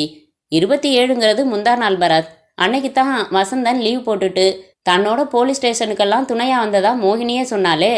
22, 23 எதுக்கு லீவ் போட்டான்? 1000 சொந்த காரணங்கள் இருக்கலாம். தலைவலி ஜுரமா கூட இருக்கலாம். நீங்க சந்தேகப்படுறதுன்னு இறங்கிட்டா சகலத்தையும் சந்தேகப்படுவீங்க பரத். அப்புறம் சப் இன்ஸ்பெக்டர் பாஸ்கரன் கூடவும் பேசினேன் சுசி. என்ன சொன்னாரு? எர்ணாகுளம் திரிவேணி ப்ராடக்ட்ஸ் எம்டி ஸ்டீஃபன்சனை அட்ரஸ் விசாரிச்சு ஃபோனில் பிடிச்சிட்டாராம். ஃபோன்லேயே விசாரிச்சிருக்காரு. ஊசி மருந்து ஃபார்முலாவை டாக்டர் கிட்ட இருந்து வாங்கிக்கிறது சம்மந்தமா டேர்ம்ஸ் பேசுறதுக்காக தேவசகாயத்தை அனுப்பி வச்சாராம். அவர் மெட்ராஸ் வந்து ஹோட்டல் மித்ராவில் காட்டேஜில் தங்கிட்டு ஃபோனில் பேசி டாக்டரை வரவழைச்சாராம். பேசினாங்களாம். முதல்ல மருத்துவ கவுன்சிலில் ஃபார்முலாவை சப்மிட் பண்ணி அப்ரூவ் ஆனதும் தயாரிப்பு உரிமையை திரிவேணி கம்பெனிக்கு கொடுக்கறதுக்கு 4 லட்சம்னு தொகை பேசியிருக்காரு. அட்வான்ஸ் வாங்கிக்கலையாம். 1 மாசத்துக்குள்ள மறுபடி டாக்டரே கான்டாக்ட் பண்ணுறேன்னு சொல்லியிருக்காரு. தேவசகாயம் புறப்பட்டு போயிட்டாரு. இதில் என்ன நெருடல் இருக்கு பரத்? பாஸ்கரனுக்கு எந்த நெருடலும் இல்லை சுசி. உங்களுக்கு எதுவும் தெரியுதா? ஆமாம். என்ன? தேவசகாயத்தை டாக்டர் சந்திச்சது 23ஆம் தேதி. அதனால் அன்னைக்கு நம்ம வசந்தன் லீவு. போச்சுடா, உடனே முடிச்சு போட்டுடுவீங்களே. இல்லை சுசி, விழுந்திருக்கிற முடிச்சுகளை அவிழ்க்க பார்க்குறேன். மியூசியம் போயிட்டு நாம் இன்னொரு முக்கியமான நபரை சந்திச்சாகணும் சுசி. யாரு? டாக்டரோட பார்ட்னர் கார்த்திகேயன் என்றான் பரத். அத்தியாயம் 10. அந்த மியூசியம் ஹால் முழுக்க ஏசி செய்யப்பட்டிருந்தது.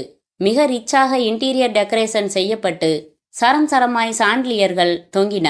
தரை முழுக்க மெத்தென்ற பிரவுன் கார்பெட், பழங்கால பொருள்களை டிஸ்பிளே செய்திருந்த கண்ணாடி கூண்டுகளே மிக நேர்த்தியாய் இருந்தன. அந்த கால அரசர்கள் உபயோகித்த ஜக்குகள், பெரிய தட்டுகள், ஊக்காக்கள் என்று காலம் மற்றும் பெயர் விவரங்களோடு வைக்கப்பட்டிருந்தன. பரத், சுசீலாவை தவிர 7-8 பேர்தான் இருந்தார்கள். அந்த மியூசியத்திற்கு இன்சார்ஜ் போல ஒரு இளைஞன் டை கட்டி கொண்டு விளக்கம் கேட்டவர்களுக்கு பொறுமையாக சிரித்த முகத்துடன் விளக்கி கொண்டிருந்தான். இந்த நெக்லஸை பாருங்களேன் பரத், முழுக்க மரகத கற்கலாம். என்ன வெயிட் இருக்கும்? 1 கிலோவாவது இருக்கும். அதை எப்படி கழுத்துல மாட்டிக்கிட்டு இருப்பாங்க? பொம்பளைங்க எப்பவும் நல்லா பாரம் சுமப்பாங்க சுசி. ஒரு கிராமத்து பொம்பளை இடுப்புல தலையிலன்னு 4-5 தண்ணி குடம் சுலபமா தூக்கிக்கிட்டு மைல் கணக்குல நடக்கிறது இல்லையா? சில சுவையான சுமைகளை நீங்க பாரம்னு நினைக்கிறதுண்டா என்ன? இருக்கட்டும், மியூசியத்துல விஐபின்னா என்ன? ஏதாச்சும் உனக்கு கிளிக் ஆகுதா? எக்ஸ்கியூஸ் மீ, அந்த நெக்லஸை கையில் எடுத்து பார்க்கலாமா என்று சுசீலா சின்ன குழந்தை போல அந்த இளைஞனிடம் கேட்டாள். சாரி மேடம், எந்த காரணம் கொண்டும் இந்த கிளாஸ் டோர்களை திறக்க மாட்டோம். போன மாதம் இந்த மாதிரி தான் ஒரு சென்ட்ரல் எக்ஸ் மினிஸ்டர் குடும்பத்தோட வந்திருந்தாரு. எவ்வளோ பெரிய விஐபி அவரு. இந்த வீரவாள் இருக்கு பாருங்க, அதை கையில் எடுத்து பார்க்கணும்னு ஆசைப்பட்டாரு. எங்கள் பாஸ் நிர்தாட்சண்யமா, சாரி சார், நான் யாரையும் தொட அனுமதிக்கிறதில்லன்னுட்டாரு. அவருக்கு முகம் கருத்து போச்சு. அப்படியா என்றால் முகம் கருத்து போன சுசீலா. அந்த கோபத்தில் விசிட்டர்ஸ் புக்கில் நறுக்குன்னு 4 வரி எழுதி வச்சுட்டு போயிட்டார் அவரு. இங்கே உள்ள பொருள்களில் சில கற்காலத்தை சேர்ந்தவை. அவற்றை போலவே இதன் முதலாளியின் மனமும் இருக்கிறது அப்படின்னு எழுதிட்டு போயிட்டாரு. ஐசி என்ற பரத். அப்படி ஒரு விசிட்டர்ஸ் புக்கு வச்சிருக்கீங்களா? பொதுமக்கள் கிட்ட எல்லாம் எழுத சொல்றதில்ல. முக்கியமான விஐபிக்கள் வரப்ப மட்டும் அவங்கள விசிட்டர்ஸ் புக்கில் எழுத சொல்வோம். இது வரைக்கும் யார் யார் இங்கே வந்திருக்காங்க? ஐ மீன் விஐபிஸ். நிறைய பேர் சார். மத்திய மந்திரிங்க, மாநில மந்திரிங்க, பெரிய பெரிய ஆஃபீஸர்ஸ். அப்புறம் 2 வாரம் முன்னாடி கமலஹாசன் கூட வந்திருந்தாரு. போன மாதம் பாக்கியராஜ், வாரியார் இவங்க எல்லாம் கூட வந்துட்டு போனாங்க. இப்போ பேப்பரில் அடிபட்டுக்கிட்டு இருக்குதே டாக்டர் பரணிதரன்னு, அவர் 10 நாளைக்கு முன்னாடி வந்திருந்தாரு. அந்த விஐபி விசிட்டர்ஸ் புத்தகத்தை நான் பார்க்க முடியுமா, இல்ல அதை கூட காட்ட மாட்டீங்களா என்றான் பரத். அதென்ன இராணுவ ரகசியமா சார், வாங்க பார்க்கலாம். ஹாலில் மூலையில் இருந்த மேஜைக்கு அழைத்து சென்றான் அவன். மேஜை டிராயருக்குள் இருந்து ஹோட்டல் ரெஜிஸ்டர் போன்ற அகலமான வெல்வெட் உரையிட்ட நோட்டை எடுத்து மேலே வைத்தான். பாருங்க, இதோ வந்துட்டேன் என்று மியூசியத்திற்குள் நுழைந்த ஒரு வெளிநாட்டு தம்பதியை நோக்கி சென்று, வெல்கம் சார் என்றான் அவன். பரத் அந்த நோட்டை புரட்டினான். தேதி போட்டு தங்கள் விலாசம் எழுதி கருத்துக்களை எழுதி வைத்திருந்தார்கள் முக்கிய மனிதர்கள். டாக்டர் பரணிதரனின் பெயரை தேடி பிடித்தான் பரத். அவர் என்ன எழுதியிருக்கிறார் என்று படித்து பார்த்தான்.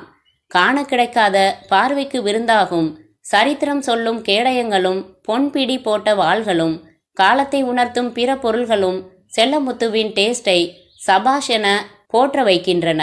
கார்முகில் பெய்த மழையாய் நான் வாழ்த்துகிறேன். மேலும் இத்துறையில் சிறப்பாய் நடைபோடு செல்லமுத்துவே. டாக்டர் பரணிதரன். சுசீலாவும் படித்து பார்த்தாள். சுசி, இதை பாரு என்றான் பரத் கண்கள் விரிய. என்ன பரத், உன்னிப்பா பாரு சுசி. சுசீலா அந்த வாக்கியங்களை உன்னிப்பாக கவனிக்க அங்கங்கே சில எழுத்துக்கள் மட்டும் 2 தடவை அழுத்தமாக எழுதப்பட்டிருந்தன. காண கிடைக்காத என்பதில் கா, பார்வைக்கு விருந்தாகும் என்பதில் இர். சுசி, நான் சொல்ல சொல்ல எழுதிக்கோ என்றான் பரத். சுசீலா கைப்பையில் இருந்து சிறிய நோட்டும் பேனாவும் எடுத்து என்றாள். பரத் அந்த தடித்த எழுத்துக்களை மட்டும் சொன்னான். சுசீலா எழுதி கொண்டாள். முடித்ததும் பரத் பார்த்தான். Karthikeyan car dashboard. Karthikeyan car dashboard என்றாள் சுசீலா உற்சாகமாக. கை கொடு சுசி, உனக்கு அந்த நெக்லஸை கையில் எடுத்து பார்க்கணும்னு தோணினதால தான் இந்த லீடு கிடைச்சிது. தாத்தா ரொம்ப கில்லாடிதான், வா போகலாம் என்றான் பரத். அத்தியாயம் 11. புரசைவாக்கம் நெடுஞ்சாலையில் பிஸியான கடைத்தெருவில் இருந்தது அந்த மெடிக்கல் ஸ்டோர்ஸ். கார்த்திகேயன் பேங்க் வரைக்கும் சென்றிருப்பதாகவும் 10 நிமிடங்களில் வந்து விடுவார் என்றும் சொன்ன சேல்ஸ்மேன் 2 ஸ்டூல்களை எடுத்து கவுண்டருக்கு வெளியில் போட்டு அவர்களை உட்காரச் சொன்னாள். கேஷ் பொறுப்பில் உட்கார்ந்திருந்த மற்றொரு பெண்ணிற்கு லேசாக மீசை இருந்தது. பரத் சுசீலா பக்கமாக குனிந்து, 2 பொண்ணுங்களுக்கும் இன்னும் கல்யாணமாகல சுசி என்றான் கிசுகிசுப்பாக. பெரிய கண்டுபிடிப்பு, கழுத்தை பார்த்தாலே தெரியுதே என்று சுசீலா சொன்னபோது கடைவாசலில் ஒரு நீல நிற அம்பாசிடர் வந்து நின்றதும், எங்க முதலாளி வந்துட்டாரு என்றாள் ஸ்டூல் போட்ட பெண். கார்த்திகேயன் 50 வயதை தாண்டியிருந்தார். சிமெண்ட் நிறத்தில் சஃபாரி சூட் அணிந்திருந்தார். கக்கத்தில் ஒரு லெதர் பேக் வைத்திருந்தார். கிச்சு கிச்சு மூட்டினால் கூட சிரிக்க மாட்டார் என்று தோன்றியது. பரத் தன்னை அறிமுகப்படுத்தி கொண்டபோது அதிகமான ஆஃபரும் ஃப்ரீ சாம்பிள்களும் கொடுக்காத ஒரு மெடிக்கல் ரெப்ரசன்டேட்டிவை பார்ப்பது போல அலட்சியமாகத்தான் பார்த்தார். தன் சுழல் நாற்காலியில் அமர்வதற்கு முன்பு தலைக்கு மேல் இருந்த வெங்கடாஜலபதியை தொட்டு வணங்கி கொண்டார். பேப்பரில் படித்து தான் நானே விவரமெல்லாம் தெரிஞ்சுக்க வேண்டியிருந்துச்சு. அந்த பொண்ணு மோகினிக்கு அப்படி ஒரு வைராக்கியம், குத்துக்கல் மாதிரி நான் ஒருத்தன் இருக்கேங்கிறதையே மறந்துட்டா. என்ன மாமா, என்ன செய்யலாம், எப்படி செய்யலாம்னு என்ன ஒரு வார்த்தை கூட கேட்கல. அவளுக்கு என் மேலே கோபம் என்றார் கார்த்திகேயன். என்ன கோபம்? தாத்தா வீட்டு மேலே இருந்த கடன் வட்டி எல்லாத்தையும் அடைச்சு வீட்டை என் பேருக்கு பத்திரம் பண்ணிக்கிட்டதில் வருத்தம். வேற என்ன செய்ய முடியும்? இலவசமாக தூக்கி கொடுக்க முடியுமா? எனக்கு 3 பசங்க, விட்டுடுவாங்களா? நிற்க வச்சு கேள்வி கேட்பானுங்க. வாஸ்தவம்தான், பரணிதரன் சாருக்கும் உங்களுக்கும் கோபம் எதுவும் இல்லையே? அதெல்லாம் எதுவும் கிடையாது. ஆனால் அவருக்கு என் மேலே வருத்தம். தன் ஆராய்ச்சிக்கு 2 லட்சம் தேவைப்படுதுன்னு கேட்டாரு. நான் மறுத்துட்டேன். ஆராய்ச்சின்னு நல்லா இருந்த ப்ராக்டிஸையும் கெடுத்துக்கிட்டு வீட்டு மேலே ஏகமாக கடன் வாங்கினவருக்கு எந்த நம்பிக்கையில் நான் தர முடியும் சொல்லுங்க? தன்னோட முயற்சியை பிடிவாதமாக நின்று இன்னைக்கு ஜெயிச்சிட்டாரு, அது வேற விஷயம். ஆனால் அதில் இவ்வளவு தூரம் ஆபத்தெல்லாம் வரும்னு யாரும் எதிர்பார்க்கல சார். காலம் போன கடைசியில் அவருக்கு வந்த சோதனையை பாருங்க. ஏன் சார், டாக்டர் உங்களோட காரை உபயோகிச்சிருக்காரா? தாராளமாக எத்தனையோ தடவை வந்து எடுத்துக்கிட்டு போயிருக்காரு. ஆனால் நான் வேணாம்னு சொன்னாலும் கேட்காம கிலோமீட்டர் குறிச்சிக்கிட்டு கணக்கு போட்டு பணம் கொடுத்துருவாரு. உங்கள் காருக்குள்ளே நான் கொஞ்சம் பார்க்கலாமா? எதுக்கு? உங்கள் காரோட டேஷ்போர்டில் டாக்டர் எதையோ வச்சிருக்கிறதாகவும் அதை எடுத்துக்க சொல்லியும் மோகினிக்கிட்ட ஃபோனில் சொன்னாராம். மோகினிக்கு உங்ககிட்ட நேரடியாக வர தயக்கமாக இருக்கான். அதனால் எங்களை அனுப்பி வச்சாங்க. அவருக்கு சொந்தமானதுன்னா எனக்கு எதுக்குங்க? அப்படி எதுவும் இருந்தால் தாராளமாக கொண்டு போய் கொடுங்க. நான் டேஷ்போர்டை திறக்கிறதும் இல்லை, அதில் எதையும் வைக்கிறதும் இல்லை. இந்தாங்க சாவி. கார்த்திகேயன் கொடுத்த கார் சாவி கொத்தை எடுத்துக்கொண்டு பரத் அந்த நீல அம்பாசிடருக்கு வந்தான். டிரைவிங் சீட்டில் அமர்ந்து சாவி போட்டு டேஷ்போர்டை திறந்தான். உள்ளே ஒரு வெள்ளை கவர் மட்டும் இருந்தது. சற்று கனமாக இருந்தது. பரத் அதை எடுத்தான். ஓரத்தில் கவர் மடக்கப்பட்டு வரிசையாக 3 பின்கள் அடிக்கப்பட்டிருந்தன. அந்த பகுதியை கிழித்து உள்ளிருந்தவற்றை தன் மடியில் கவிழ்த்தபோது வளையத்தில் மாட்டப்பட்டிருந்த ஒரு ஒற்றை சாவியும் ஒரு சின்னஞ்சிறிய கருப்பு டைரியும் விழுந்தன. மேற்கொண்டு அதை அங்கேயே ஆராய விரும்பாத பரத் மீண்டும் அவற்றை வெள்ளை கவரிலேயே போட்டு வைத்துக்கொண்டு கார்த்திகேயனிடம் வந்தான். அவர் சொன்னபடி வெள்ளக்கவர் இருந்துச்சு சார், மோகினி கிட்ட கொடுத்துட்றோம், ரொம்ப தேங்க்ஸ் சார். கார்த்திகேயன் கார் சாவியை வாங்கி கொண்டதும் கிளம்பிய பரத், ஸ்டூல் எடுத்து கொடுத்ததுக்கு தேங்க்ஸ்மா, நல்லா எக்ஸசைஸ் பண்ணணுமா நீ என்று அந்த பெண்ணிடம் சொல்லிவிட்டு புறப்பட்டான். அத்தியாயம் 12. போச்சுடா என்றான் பரத். என்ன பரத் என்றாள் சுசீலா காரை செலுத்தி கொண்டே அவனை திரும்பி பார்த்து. அந்த வெள்ளை கவரில் இருந்து எடுத்த சிறிய கருப்பு டைரியை பிரித்து பிடித்திருந்தான். சுசி, இந்த குட்டி டைரியில எல்லா பக்கங்களும் விதவை. இந்த ஒரே ஒரு பக்கத்துல என்னவோ படம் வரைஞ்சு வச்சிருக்காரு பார் டாக்டர். பரத் காட்டிய பக்கத்தில் சீட்டுக்கட்டில் இருந்து 5 சீட்டுகள் மட்டும் மடிப்பாக விரித்து வைக்கப்பட்டிருந்தன. தவிர சிறிய சதுர 6 முகங்கள் கொண்ட 2 பகடைக்காய்கள் வேறு. அதில் ஒரு காயில் 5 புள்ளிகள், மற்றொன்றில் 6 புள்ளிகள். இவை மொத்தமும் பேனாவால் வரையப்பட்டிருக்க. என்ன பரத் இது, மறுபடி புதிரா?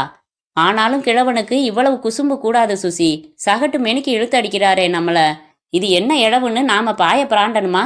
இந்த ஸ்டேஜ் வரைக்கும் வந்திருக்கிறத மோகினி கிட்ட சொல்லிட்டு இதை காட்டலாம் பரத், அவளுக்கு ஏதாவது தோணலாம். சுசி, எங்கேயோ ஒரு தப்பு இருக்கு நிச்சயமா. இப்ப அநேகமா நீங்க கார்த்திகேயனை சந்தேகப்பட ஆரம்பிச்சிருப்பீங்களே. Y not? நான் ஒரு தியரி சொல்றேன் கேளு. கார்த்திகேயன் மெடிக்கல் ஸ்டோர்ஸ்ல பார்ட்னர், அதனால அவருக்கு நிறைய மருந்து கம்பெனிகளை தெரியும். தன் பார்ட்னர் பரணிதரன் அந்த ஊசி மருந்தை கண்டுபிடிச்ச தகவல் கிடைச்சதும் அவர் மூளை இப்படி யோசிக்குது. எப்படி? 1 பைசா செலவில்லாம அந்த தயாரிப்பு முறையை ஒரு கம்பெனிக்கு வித்து சில லட்சங்கள் அனாமத்தா சம்பாரிச்சா என்ன? ஏற்கனவே கார்த்திகேயனுக்கு பணத்து மேல குறி. நெருங்கின நண்பர், பார்ட்னர்னு கூட பார்க்காம சுயநலத்தோட வீட்டை எழுதி வாங்கிக்கிட்டவர். பரணிதரன் ஆராய்ச்சிக்காக பணம் கேட்டப்ப அலட்சியப்படுத்தியவர். அவரே ஏன் ஆளுங்களை வச்சு டாக்டரை கடத்தி இந்த நாடகம் ஆடக்கூடாது? யூகம் நல்லா தான் இருக்கு. ஆதாரம் என்ன பரத்? இன்னொரு நெருடல் இருக்கு இதுல. என்ன? அப்படி இவர் தான் சகலத்துக்கும் மாஸ்டர் மைண்டுனா அத்தனை சுலபமா கார் டேஷ்போர்டில் இருந்த கவரை நம்மளை எடுத்துக்க அனுமதிப்பாரா? மண்டு, இது ஏன் ஒரு டைவர்ஷனா இருக்கக்கூடாது? புரியல. டாக்டர் பரணிதரன் இப்போ நம்ம சந்தேகப்படி அவரோட கஸ்டடியில தான் இருக்காரு. அவரை மேலும் மிரட்டி தகவல்களை தெரிஞ்சுக்கிட்டு இருக்கலாம். கார் டேஷ்போர்டில் இருந்த உண்மையான பேப்பர்ஸை கைப்பற்றிட்டு நம்மளை சும்மா போக்கு காமிக்கிறதுக்காக இப்படி ஒரு டைரியை கவரில் வச்சு அலைய விடலாம் இல்லையா? எனக்கு அப்படி தோணல. வேற எப்படி தோணுது? வசந்தன், கார்த்திகேயன் 2 பேருமே சந்தேகப்பட வேண்டியவங்க இல்லை. ஒரே கோணம்தான், நேர் கோணம்தான். யாரோ சில ஆசாமிங்க டாக்டரை கடத்தி வச்சுட்டு ஃபார்முலாவுக்காக அலைமோதுறாங்க. இந்த டைரி நிஜமாவே டாக்டர் பரணிதரன் எழுதி வச்சது தான். ரொம்ப ரொம்ப நேரா இருக்கு சுசி உன் பார்வை. பல கேஸ்களில் நாம் பெருசாக சிக்கலை எதிர்பார்ப்போம் பரத், கடைசியில் சிக்கல் ரொம்ப சுலபமாக விழும். அந்த மாதிரி நினைங்களேன். இந்த புதிர் டாக்டர் எழுதி வச்சது தான்னு நம்பி இதே ரூட்ல போகலாம் பரத். இந்த படத்துக்கு அர்த்தம் கண்டுபிடிங்களேன். 5 சீட்டுகள், 2 பகடைக்காய்கள். எனக்கு மூளையில் எந்த மின்னலும் அடிக்கல. ஒருவேளை உன் தோல்ல கை போட்டா அடிக்குதான்னு பார்க்கலாம். பரத், நான் காரை டிரைவ் பண்ணுறப்ப விளையாடாதீங்க ப்ளீஸ், நான் நெர்வஸ் ஆயிடுவேன். இப்போ கையை எடுக்க போறீங்களா இல்லையா? ஆமாம் என்று முனகியபடி அவள் தோளிலிருந்து கையை எடுத்துக்கொண்டான் பரத். டைரியில் இருந்த சீட்டுகள், பகடைக்காய்கள், படத்தை பார்த்த மோகினி தலையை குறுக்கில் அசைத்தாள். உதட்டை அழகாக பிதுக்கினாள். எனக்கு எதுவும் புரியல என்றவள், உங்களுக்கு இங்கே நான் ஒரு செய்தி வச்சிருக்கேன். உங்கள் ஆஃபீஸுக்கு ஃபோன் செஞ்சேன், நீங்கள் கிடைக்கல என்றாள். என்ன அது? அரை மணி நேரத்துக்கு முன்னாடி தாத்தாவை கடத்தினவங்க மறுபடி ஃபோன் செஞ்சாங்க. Is it? என்ன சொன்னாங்க? நாங்கள் பேசின உரையாடலை டேப்பில் பதிவு பண்ணிட்டேன், கேளுங்க. உங்கள் 2 பேருக்கும் நான் காப்பி போட்டு எடுத்துகிட்டு வரேன். கருப்பு நிற புடவையில் இருந்த மோகினி எழுந்து சமையலறைக்குள் செல்ல, பரத் ஆர்வமாக டெலிஃபோனுடன் இணைக்கப்பட்டிருந்த அந்த டேப் ரெக்கார்டரை எடுத்து சுழல விட்டான். கவனித்தான். ஹலோ, மோகினி பேசுகிறேன். வணக்கம்மா, சௌக்கியமா? நேற்று உன் வீட்டு லேபரேட்டரியை நம்ம பசங்க நாசம் பண்ணிட்டாங்களாமே, ரொம்ப வருத்தப்படுறேன். அந்த ஃபார்முலா கிடைக்குதான்னு இன்னொரு தடவை தேடி பார்த்துட்டு வாங்கடான்னு சொல்லி தான் நான் அனுப்பிச்சேன். நம்ம பசங்களுக்கு ஒரு இழவும் புரியறதில்ல. மரமண்டைங்க உடச்சி போட்டுட்டு வந்துட்டானுங்க. போகட்டும், யோசனை பண்ணியாமா? எதை? தாத்தா உயிரோட திரும்ப வேணுமா வேணாமான்னு தான். ஐயோ, அவரை எதுவும் செஞ்சிடாதீங்க, வயசானவர். அதனால தான் லிமிட்டாக தட்டினோம். 2 தட்டுக்கே மயக்கம் போட்டுட்டாருமா. ஆனாலும் ரொம்ப அழுத்தம். வாயை திறப்பேனாங்கிறாரு. அந்த ஃபார்முலா பேப்பர்ஸை நீ எப்படி என்கிட்ட ஒப்படைக்கணும்னு சொல்கிறேன், கேட்டுக்கிறியா? அந்த பேப்பர்ஸ் என்கிட்ட இல்லை. சும்மா மறுபடி இந்த பாவலா தானே வேணாங்கிறது. தாத்தா அழுத்தம்னா பேத்தி 4 மடங்கு அழுத்தம் தான். எனக்கு தெரியும். அந்த பேப்பர்ஸ் எங்கே இருக்குன்னு தாத்தா உங்ககிட்ட சொல்லியாச்சு. நீ அதை எடுத்தும் வச்சாச்சு. நம்மக்கிட்ட பொய் வேணாம். இப்போ மணி என்னன்னு பார்த்து சொல்லு. 11:10. சரி, இன்னைக்கு சாயங்காலம் 6 மணிக்கு உங்கள் ஏரியாவில் இருக்கிற சிதம்பரம் பூங்காவுக்கு நீ வர. கையில் ஒரு குமுதமோ விகடனோ எடுத்துக்கிட்டு வர. அந்த புத்தகத்துக்குள்ளே அந்த பேப்பர்ஸை வச்சு எடுத்துக்கிட்டு வர. அங்கே ஏதாச்சும் ஒரு சிமெண்ட் பெஞ்சில் உட்காந்து படிச்சுட்டு இருக்க. நாங்கள் வர்றோம், வாங்கிக்கிறோம், போகிறோம். நாங்கள் போனதுலேருந்து 1 மணி நேரத்தில் உன் தாத்தா உன் வீட்டுக்கு பத்திரமா வந்து சேர்ந்துருவாரு. இதான் பிளான், புரிஞ்சுதா? இதோ பாருங்க, நான் என்ன சொல்ல வரேன்னா, நோ, இனிமே உங்ககிட்ட இருந்து நாங்கள் எந்த விளக்கமும் எதிர்பார்க்கல. சொன்னபடி பூங்காவுக்கு நீ வரலன்னா கருப்பு முக்கோணத்தோட உங்கள் தாத்தாவுக்கு கர்மாதி கார்டு அச்சடிக்க கொடுத்துடலாம். ஐயோ, நான் சொல்கிறத கொஞ்சம். எதையும் கேட்க நான் தயாராக இல்லை. ஃபோனை வச்சிடுறேன். அப்புறம் முக்கியமான விஷயம், போலீஸ் துணையோட எங்களை பிடிக்கிறதுக்கு அமைச்சூர்தனமாக எந்த முயற்சியும் வேணாம். அத்துடன் உரையாடல் நிறைவு பெற்றிருந்தது. பரத் டேப்பை அணைத்துவிட்டு சுசீலாவை பார்த்தான். பரத், டென்ஷன். சாயங்காலத்துக்குள்ள இந்த டைரி குறிப்புக்கு விடை கண்டுபிடிச்சு அந்த பேப்பர்ஸை எடுத்து மோகினி கிட்ட ஒப்படைச்சாக வேண்டிய கட்டாயம் வந்துருச்சு. மோகினி கிட்ட அந்த பேப்பர்ஸ் இருக்குன்னு அவங்க முரட்டுத்தனமாக நம்புறாங்க சுசி. ட்ரேயில் வைத்து 3 பீங்கான் கோப்பைகளில் ஆவி பறக்கும் காப்பியுடன் வந்த மோகினி, கேட்டிங்களா, என்னை பேசவே விடல பரத். ப்ளீஸ், அந்த பேப்பர்ஸ் எப்படியாவது கிடைச்சாகணும் என்றாள். ஒரு சிப் பருகின பரத், இந்த சாவியையாவது நீங்கள் இதுக்கு முன்னாடி பார்த்த மாதிரி இருக்குதா? இதுவும் டைரியோட இருந்தது. இது எதனோட சாவின்னு தெரியல என்றான். மோகினி வாங்கி பார்த்து, இதுக்கு முன்னாடி பார்த்ததில்ல என்றாள். உங்கள் தாத்தாவோட பெட்ரூமில் இருக்கிற கபோர்ட்ஸ், மேஜை, டிராயர்ஸ் இதில் எதுக்காவது சேருதான்னு பார்த்துட்டு வாங்களேன். மோகினி சாவியுடன் தாத்தாவின் படுக்கையறைக்குள் நுழைய பரத் அவசரமாக டெலிஃபோன் எடுத்து மூன்லைட் டிடெக்டிவ் ஏஜென்சிக்கு ஃபோன் செய்து, ஹலோ ஜான்சனா, பரத் பேசுகிறேன். என்ன ஆச்சு? அந்த ஆட்டோ டிரைவர் இருக்கானா? Very good. பார்த்துட்டிங்களா? கேட்டிங்களா? என்ன சொன்னான்? சரி, வெரி குட். நான் நினச்சேன். அப்புறம்? சரி, பிரமாதம் சார். உருப்படியான காரியம் செஞ்சுருக்கீங்க நீங்கள். ரைட், அப்புறம் பார்க்கலாம் என்று பேசி வைத்தான். எந்த ஆட்டோ டிரைவர்? என்ன பேசுறீங்க நீங்கள் என்றாள் சுசீலா. சஸ்பென்ஸ், அது வேற ஒரு விவகாரம். சரி, நாம் முதல்ல இதை கவனிக்கலாம் என்றான் பரத். மோகினி திரும்பி வந்து, இந்த சாவி எந்த பூட்டுக்கும் சேரல. இப்போ அடுத்ததா என்ன செய்ய போகிறோம் பரத்? இந்த மாதிரி ஃபோன் வந்த விஷயத்த சப் இன்ஸ்பெக்டருக்கு தெரிவிச்சிங்களா மோகினி? எனக்கு என்ன பைத்தியமா சார்? நான் தான் ஏற்கனவே சொன்னேனே, எனக்கு தாத்தா தான் முக்கியம். போலீஸுக்கு சொன்னால் அந்த பேப்பர்ஸை எதிரிங்களுக்கு ஒப்படைக்க நிச்சயமாக அனுமதிக்க மாட்டாங்க. எங்கே இருக்கு பேப்பர்ஸ்? சாயங்காலத்துக்குள்ளே கண்டுபிடிச்சிட மாட்டீங்களா? சரிதான், உங்கள் தாத்தா ஏதாவது தெளிவாக புரிகிற மாதிரியா எழுதி வச்சிருக்காரு? விக்ரமாதித்தன் கதை மாதிரி ஒரே புதிர்மயம். மியூசியத்திலேருந்து கார் டேஷ்போர்டு, அங்கே சீட்டு, பகடைக்காய். இதுக்கு விடை கண்டுபிடிச்சா இன்னொரு புதிர் இருந்தாலும் ஆச்சரியப்படுறதுக்கு இல்லை.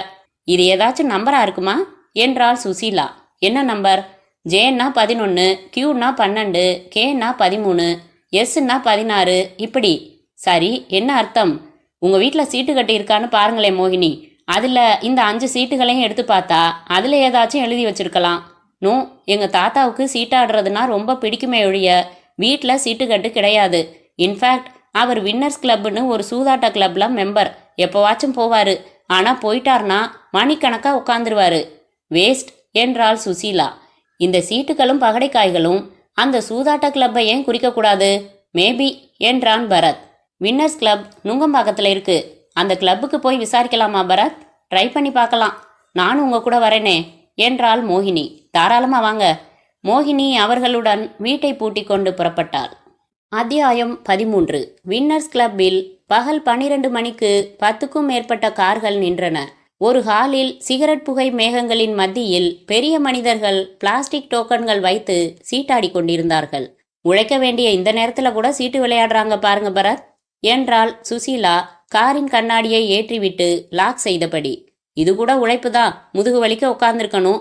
ஒரு கையால் சீட்டுக்களை பிடிச்சுக்கணும், இன்னொரு கையால் கார்டு எடுக்கணும், செருகணும், போடணும். நடுவில் திருட்டுத்தனமா அடுத்தவன் கார்டு தெரியுதான்னு பார்க்கணும். எவ்வளவு உழைப்பு இருக்கு. போதும், விட்டா சைட் ட்ராக்லேயே போயிடுவீங்க. அவனை விசாரிங்க. என்னன்னு விசாரிக்கிறதுனே புரியல என்ற பரத் எதிர்பட்ட காக்கி சட்டை அணிந்தவனை நிறுத்தி, உன் வாட்சில் டைம் என்னப்பாகுது என்றான். அவன் நேர்மையாக வாட்ச் பார்த்து சொல்லிவிட்டு நகர முற்பட, அட நில்லுப்பா, நீ இந்த கிளப்பில் வேலை பார்க்குறியா?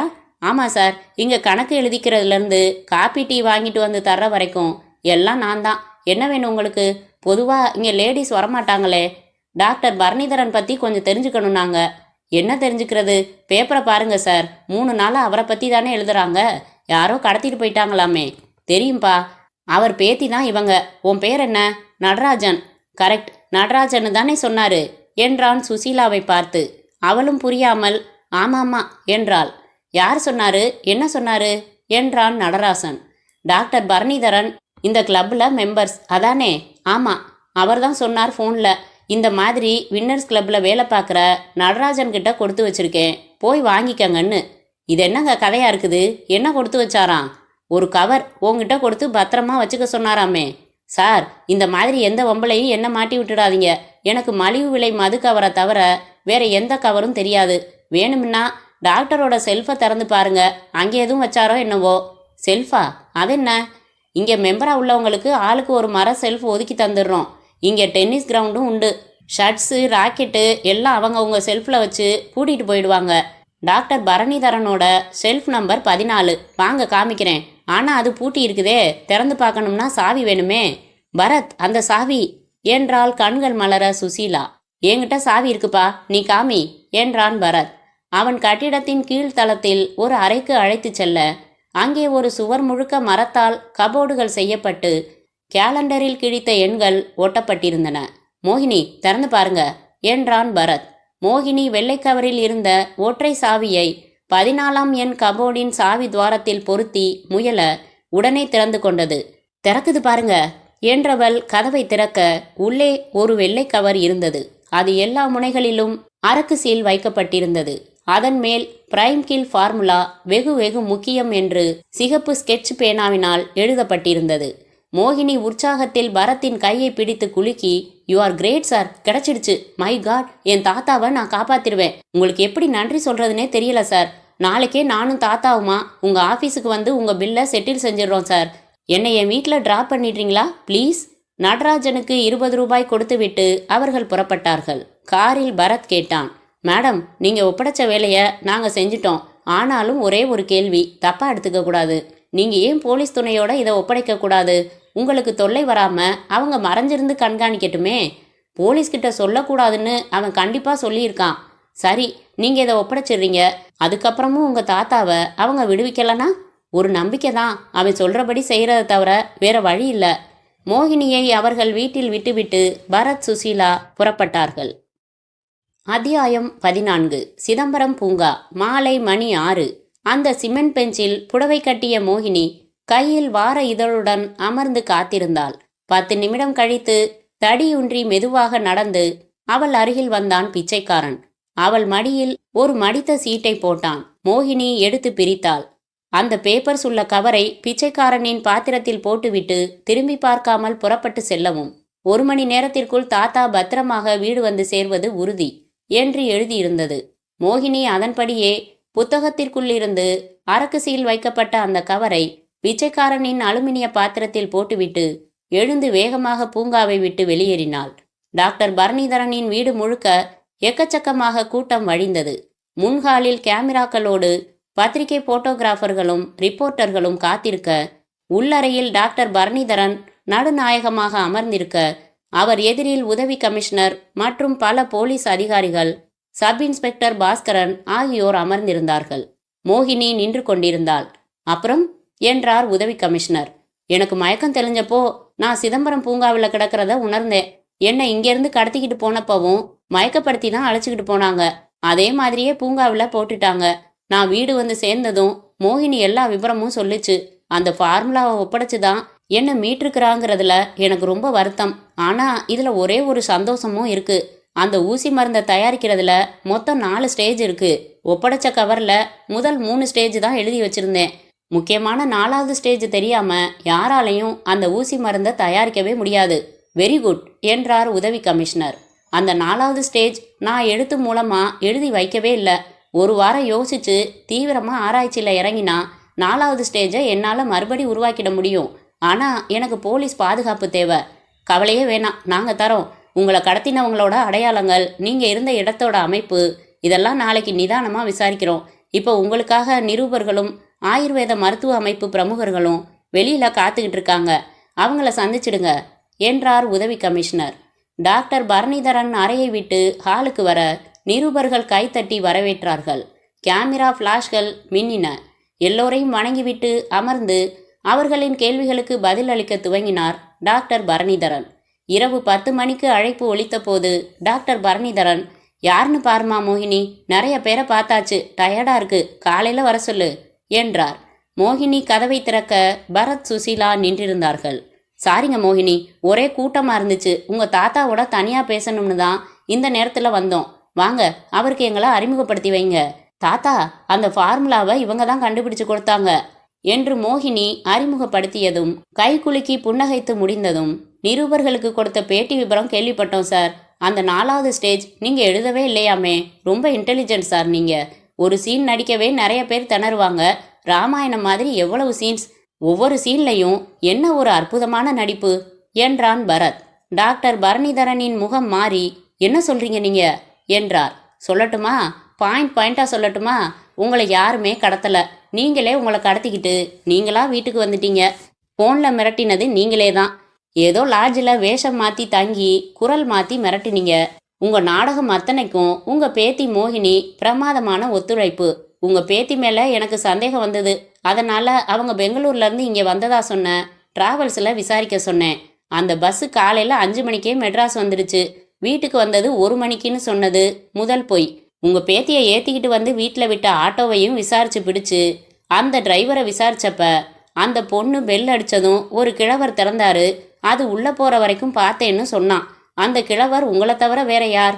அர்ஜென்ட்டாக உங்கள் பேத்தியை பெங்களூர்லேருந்து வரவழைச்சு உங்கள் பிளான் எல்லாம் சொல்லி எப்படி நடந்துக்கணும்னு சொல்லிட்டு நீங்கள் காணாமல் போயிட்டீங்க. மோகினி சொன்னபடி பிசகாமல் நடந்துக்கிட்டாங்க. கடைசியாக பேசின ஃபோனில் வேற கோட்டை விட்டுட்டீங்க. எழவுன்னு அடிக்கடி பேச்சு நடுவில் சொல்கிறது உங்கள் பழக்கம். குரலை மாற்றி மிரட்டுறப்பவும் அந்த எழவு வந்துடுச்சு. அப்புறம் குமுதம் புத்தகத்துக்குள்ளே மறைச்சி வைக்கிற சைஸில் தான் அந்த கவர் இருக்கும்னு உங்களுக்கு தெரியும். நீங்கள் தயாரித்து வச்சவர். ஆனால் மிரட்டுறவனுக்கு எப்படி சார் தெரியும்? நான் என்ன நினைக்கிறேன், நீங்கள் இன்னும் அந்த மருந்தை கண்டுபிடிச்சு முடிக்கவே இல்லை. கடைசி கட்டத்தில் தான் இருக்கீங்க. உங்களுக்கு நிதியுதவி தேவை. எவ்வளவோ முயற்சி செஞ்சீங்க, யாரும் கொடுக்கல. உங்கள் மேலே யாருக்கும் நம்பிக்கை இல்லை. இப்படி அட்டகாசமாக ஒரு நாடகம் நடத்தி ஹீரோ ஆயிட்டீங்க. இப்போ எல்லாரும் உங்களை நம்புகிறாங்க. நீங்கள் அந்த மருந்தை கண்டுபிடிச்சிட்டதாவே நம்புகிறாங்க. போலீஸ் பாதுகாப்பு தர முன் வந்திருக்கு. மருத்துவ அமைப்பும் அரசாங்கமும் உங்களுக்கு 3 லட்சம் ரூபாய் மதிப்பில் லேபரேட்டரி அமைச்சு தர முன் வந்திருக்கு. இதுதான் உங்கள் நோக்கம். இதுக்காகத்தான் இத்தனை செட்டப்பும்.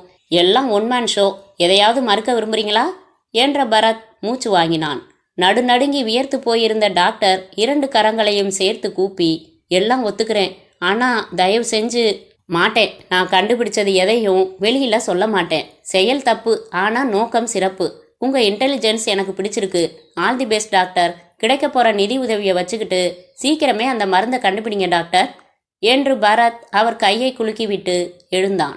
அவனையே இமை கொட்டாமல் பார்த்து கொண்டிருந்த மோகினி அருகில் வந்து, எங்கள் தாத்தாவோட புத்திசாலித்தனத்தை எல்லாம் நீங்கள் தூக்கி சாப்பிட்டுட்டீங்க பரத் என்று பார்க்க, பார்வை சரியில்லை எம்மாடி, ஹீ இஸ் மை மேன் என்று சுசீலா அவன் கையை பிடித்து கொண்டு வெளியே ஓடினாள். காரில், காரணத்தை சொல்ல மாட்டியா என்றான் பரத். எந்த காரணம் என்றாள் சுசீலா. இன்னைக்கு ரொம்ப அழகா நீ இருக்கிறதுக்கான காரணம் என்றதும், ஆரம்பிச்சிட்டிங்களா என்று காதை கிள்ளினாள் சுசீலா. முற்றும்.